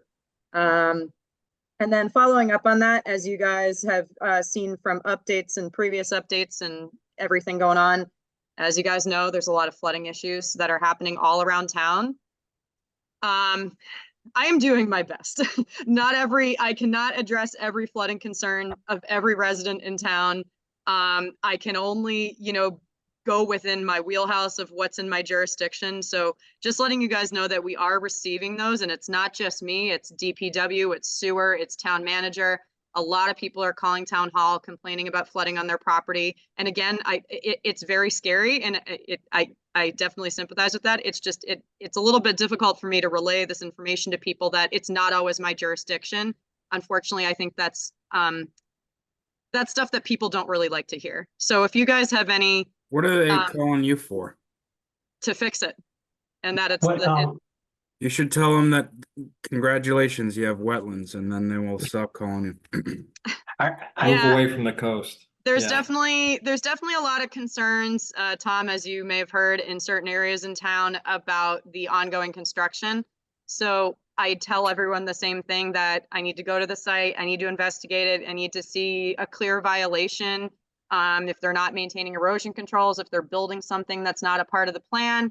I have no jurisdiction over blasting, so some concerns are definitely timed with blasting, and they're saying that it's created underground rifts and it's causing flooding onto their property. They haven't seen that in 40 plus years that they've lived here. So I've heard it all, and I'm really trying to work through each issue, and I think I'm quite frankly going above and beyond what I'm supposed to do. However, I don't think it's ever going to be enough for residents who are scared and concerned about what's happening on their properties. But if you guys have any advice or recommendations or any references that I can point them to, I think that would be greatly appreciated. And if you guys have any ideas, just let me know. But it's really bad, and a lot of towns are experiencing this too. Like the town of Hull, for example, they're getting a massive amount of calls, and they're demanding that the conservation administrator open up the tidal gate to alleviate flooding. And it's I know, again, it's very scary. It's just, I can't always do something. I'm one person, and again, I'm not my jurisdiction.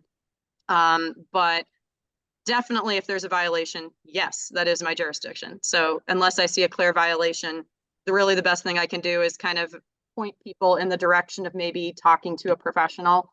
I volunteer to come to the sites. Maybe I shouldn't, but I do anyway. And I say, I'm happy to look at it, but I'm not a professional engineer. I can just tell you, you have a wetland, you have rain, the ground is super saturated. This is why you're seeing flooding.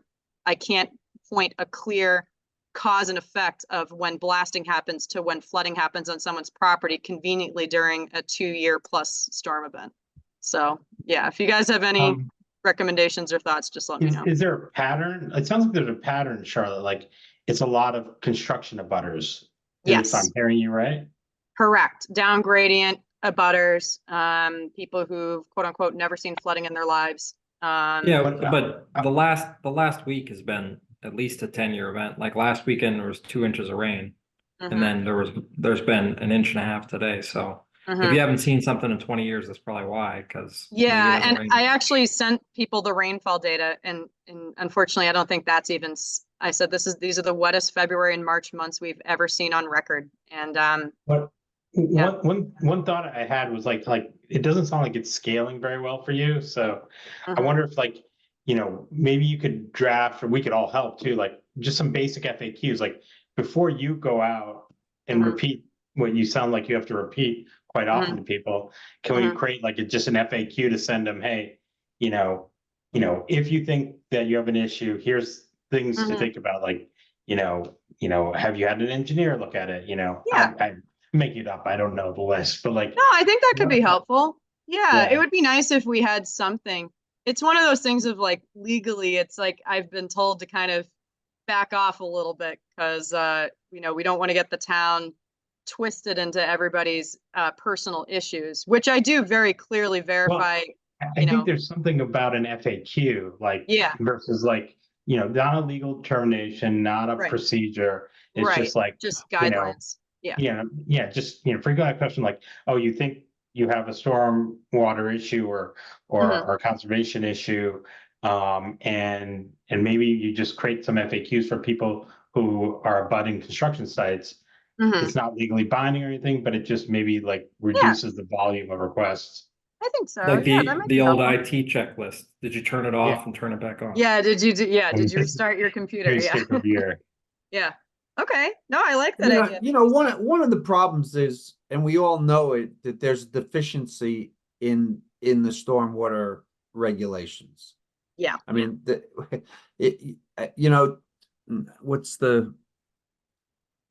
it's off of Howe Road that where they built the 3 houses. I mean, the calculation said it works. You knew it wasn't going to work, right? There was already problems. So of course, when it's all done, they're going to say it didn't work. You say, yeah, well, we knew it wasn't going to work, but what are we supposed to do?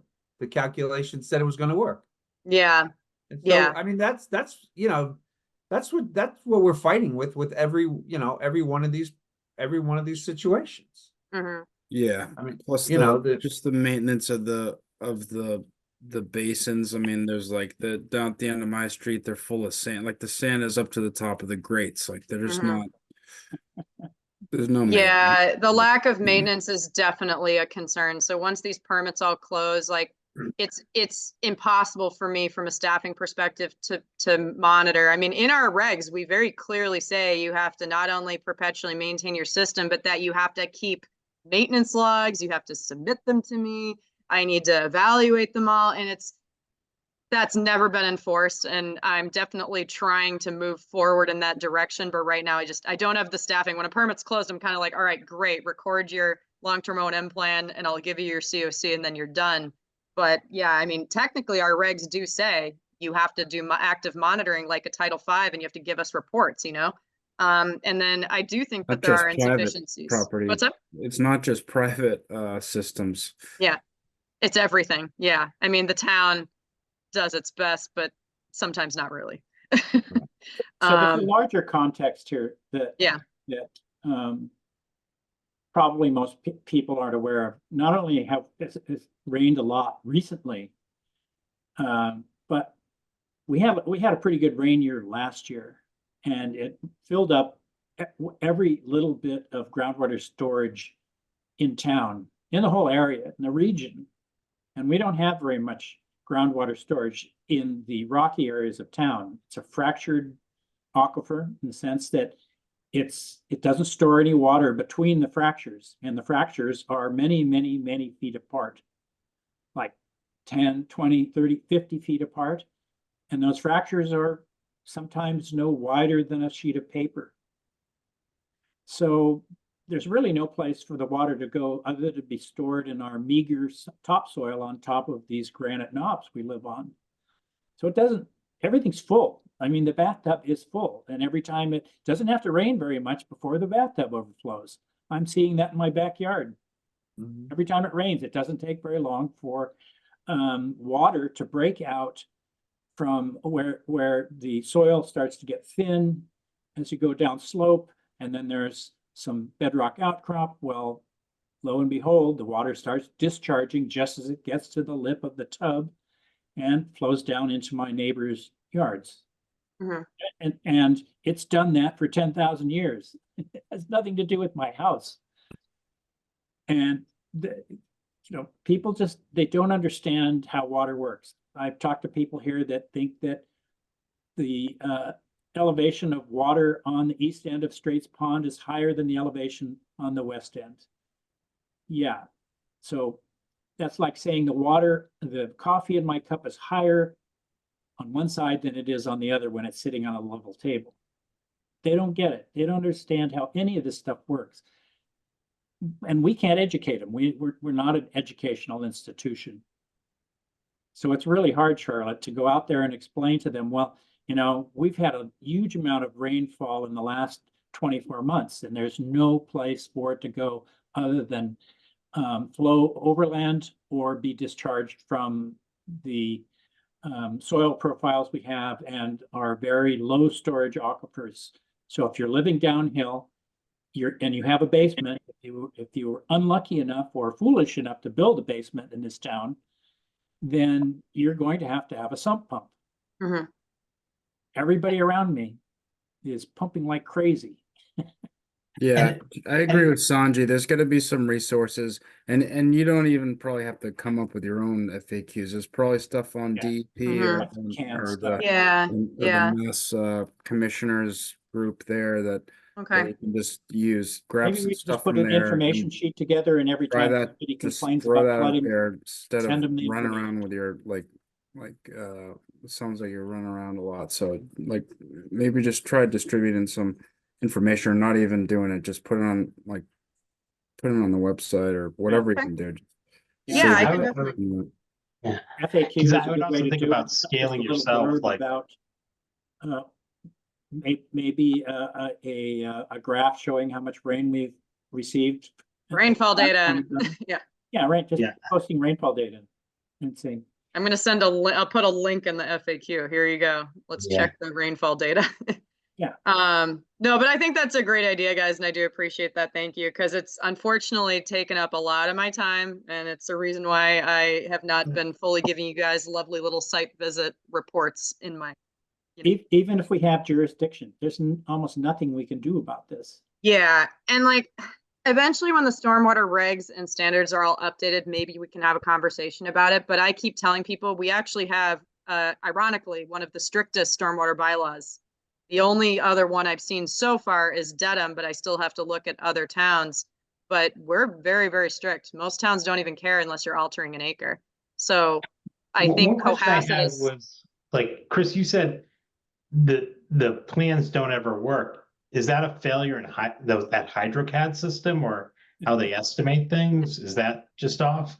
Yes. HydroCAD definitely doesn't account for a lot of the conditions in the modeling. It really assigns certain curve numbers to certain kinds of conditions that are almost subjectively evaluated on site by professionals and given numbers, and then they plug in the proposed conditions, they compare all that, and then they can pop out the calculations. But it doesn't take a lot of other smaller variables into account that do have an impact on stormwater runoff. And it's definitely it's the only system that we have in terms of the state regs and the stuff. But I don't know. We could have a stricter standard than that. We definitely can. Yeah, absolutely. In our bylaw, Sanjay, for sure. the code for that the model was created in the 60s. Mm-hmm. Oh, shit.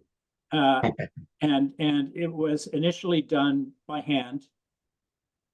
Wasn't done on a computer. And so then it was adapted for computer use sometime in the 80s. And since then, there are far, far more sophisticated runoff models that exist. And they're not all that hard to use. They're no harder to use than HydroCAD, but we don't use them. And it's an uphill battle telling these guys, telling the engineers, well, your model says this, but it's just a model.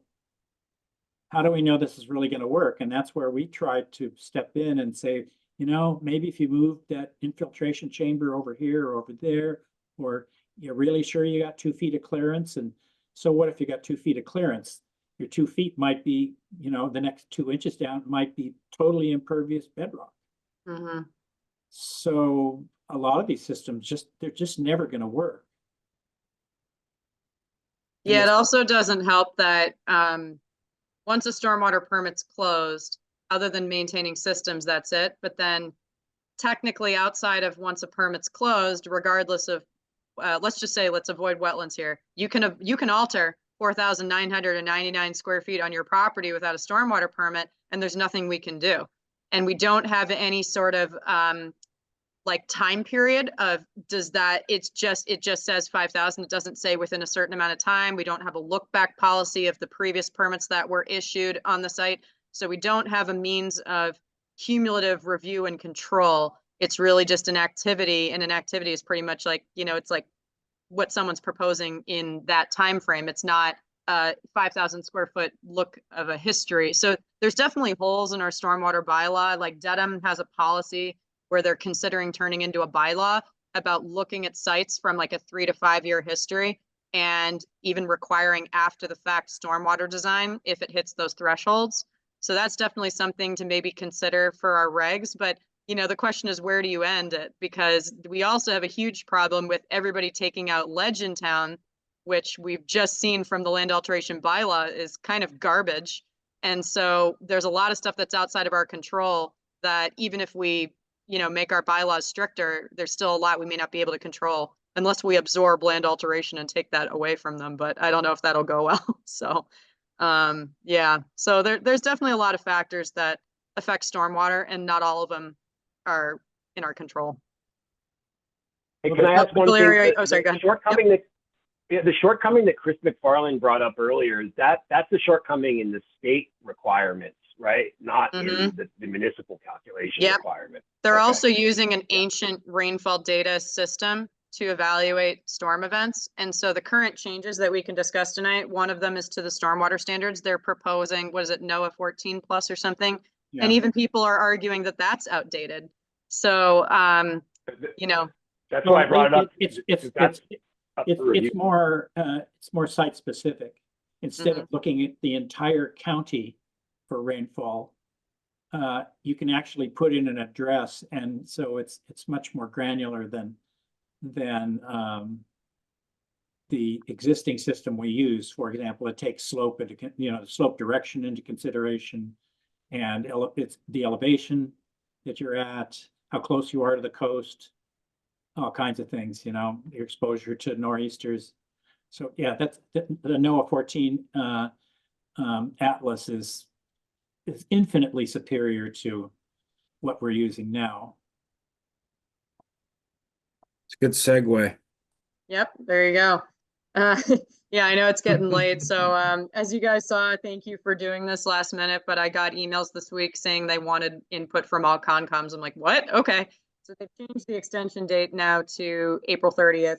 On a side note, I'm going to delay the permit template revisions. I know we've been limping along with this for a while, but I think in terms of the wetland regs, to give you guys a quick update, I spoke to John, my boss, and what I'm going to do in May, and I know Chris McFarland, I'm sorry, this will be a little bit last minute for you, but I'm going to be remote for a portion of May to work on updating the wetlands regs.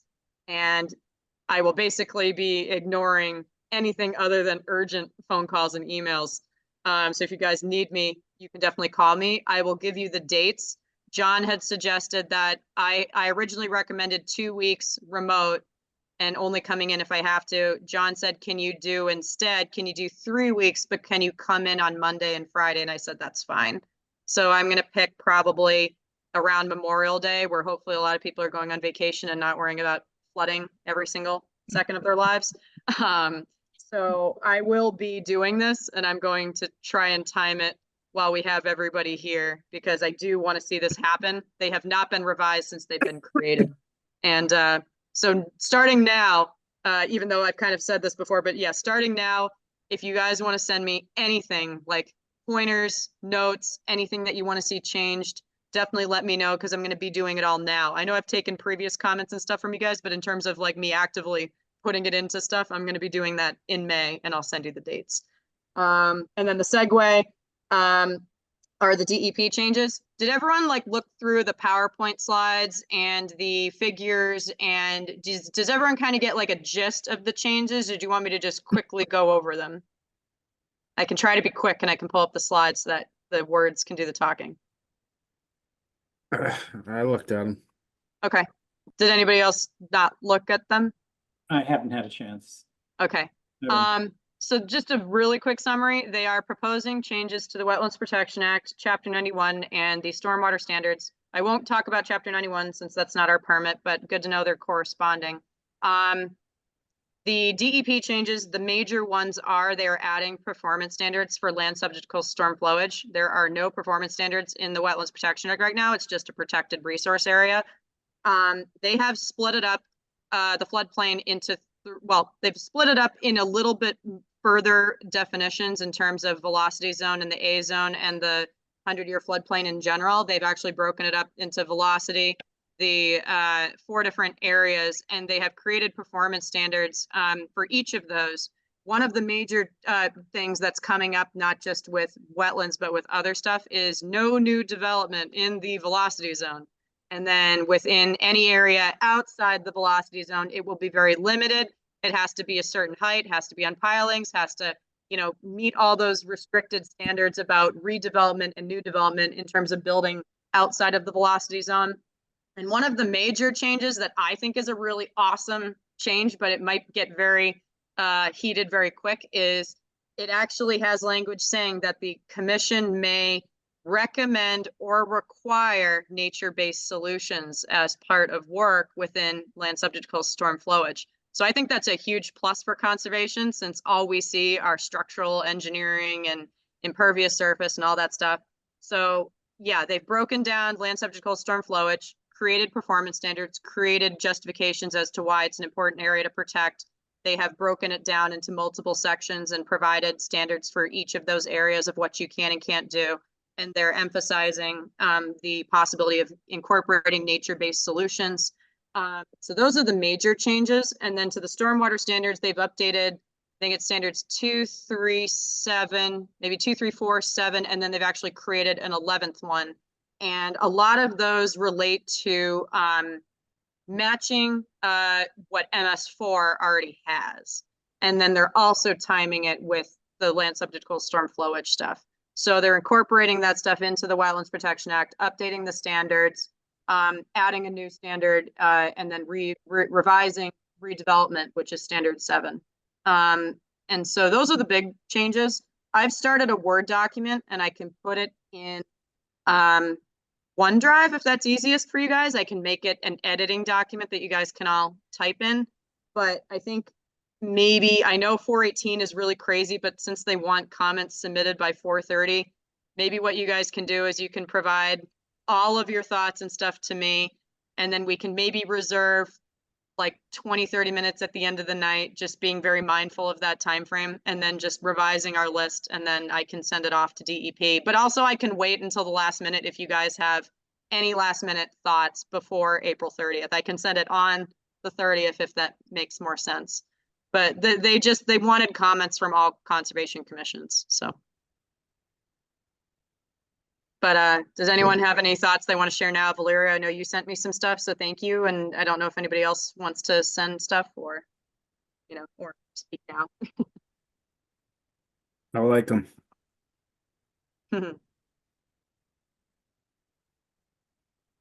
Sorry. Sorry.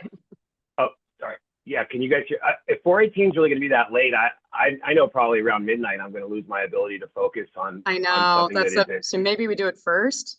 I don't know. Can we call a special, can we notice a special meeting and then just us get together for 45 minutes and do it?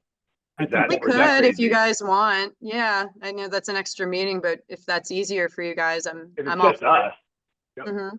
Yeah, Yeah. I don't know, it's up to you guys, but I just- 14, Good it idea. looks like that's not the right time to do it. Yeah, it'll be late at night and it's right now, the 418 is, I think 2 people have continued, but it's pretty much like 11 to 12 projects. That's not counting COCs. Everyone just submitted stuff at once. Including 26 Lamberts.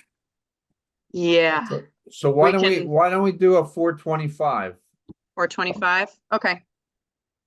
You have to Alright. get, Angela will Agreed. have to announce it or however you do it. Yeah, we just have to post an agenda. We're not also revising regulations, so I don't think we have to advertise it. So I think it's just post an agenda 48 hours in advance or more. I'll confirm with town manager, but usually when you're creating an extra meeting for stuff like this, you don't really have to advertise it unless you're doing bylaw and or regulation stuff. Okay, no, that works for me. And then that'll give you guys some time to look through it. Because it's really cool that they've finally done this. I just, there are some concerns from professionals of what they're asking may not be fiscally feasible. So there definitely are some more with the stormwater standards than the Wetlands Protection Act, but yeah, a lot of professionals have a lot of comments right now. And the links that I sent you guys will have a Google Doc of what people have already typed out. But then the attachments that I sent you guys that are all in OneDrive will summarize everything for you. And then there's a red line version of the Wetlands Protection Act if you want to directly read the legal language. Cool. that's just what I went off. I just looked at the red line of the. Yeah. Yeah, Same. no, I definitely liked the PowerPoints, but then yeah, looking at the red line language is helpful. They've also, sorry, the last thing is they also mirrored it to be very similar to the structure of the riverfront standards. So they've done new and redevelopment, and then they've listed off minor activities that are okay in the buffer zones and riverfront without an NOI. Obviously, with the caveat, our bylaws are stricter, so we can disagree on that, but they've kind of mirrored it exactly like riverfront in terms of the language.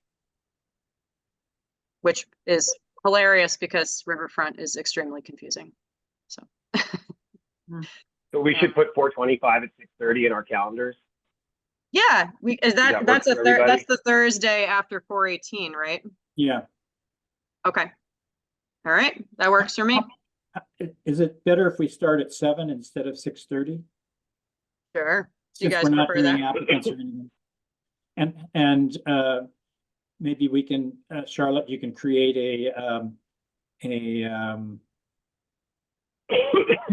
a schedule for the meeting so that Yeah, we'll do an we- agenda. We keep it moving and Yes. limit it to, let's say, 2 hours.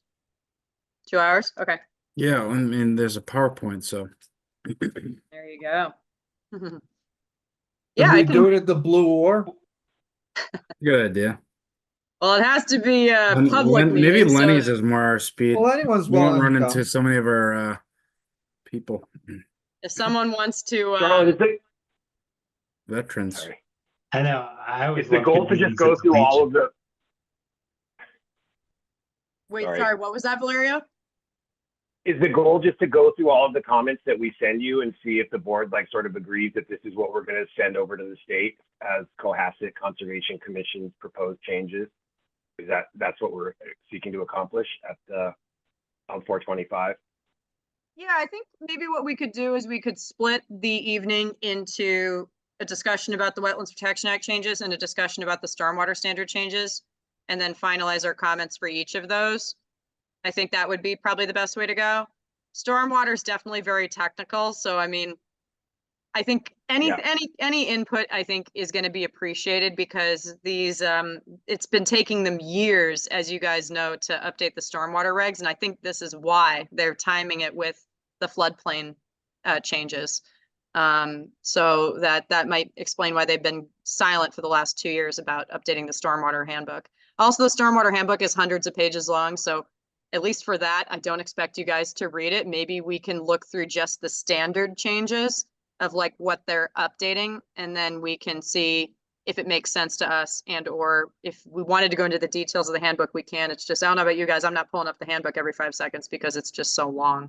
I'm only pulling it up in terms of the actual standards and what they are and what you have to look at. But there's a lot of appendices that they've added. They've added a lot of really helpful information for professionals. So I think it's beneficial to look at it, but I think if we're going to prioritize for this meeting, I would definitely look at the wetland stuff more. I think the technical stuff will all fall in line eventually because the professionals are going to have to all learn it. And then that will give us a sense of how we can update our stormwater regs based on those standard changes. But also if you guys want to read through the whole manual, go ahead. That might be a waste of our time. It's a little too heavy unless you guys are feeling committed. But I think the wetland stuff is definitely the bigger of the two, since it'll affect how we review projects in the floodplain, which is a good portion of town. All right, cool. I will make it happen. Thank you, guys. Okay, so as Charlotte have we covered everything here in our agenda? So. Yep. Come on. No 48 hours. I'm actually out. Yeah, good. Charlotte, I'm sorry, Charlotte, did you look into that one place on CJC?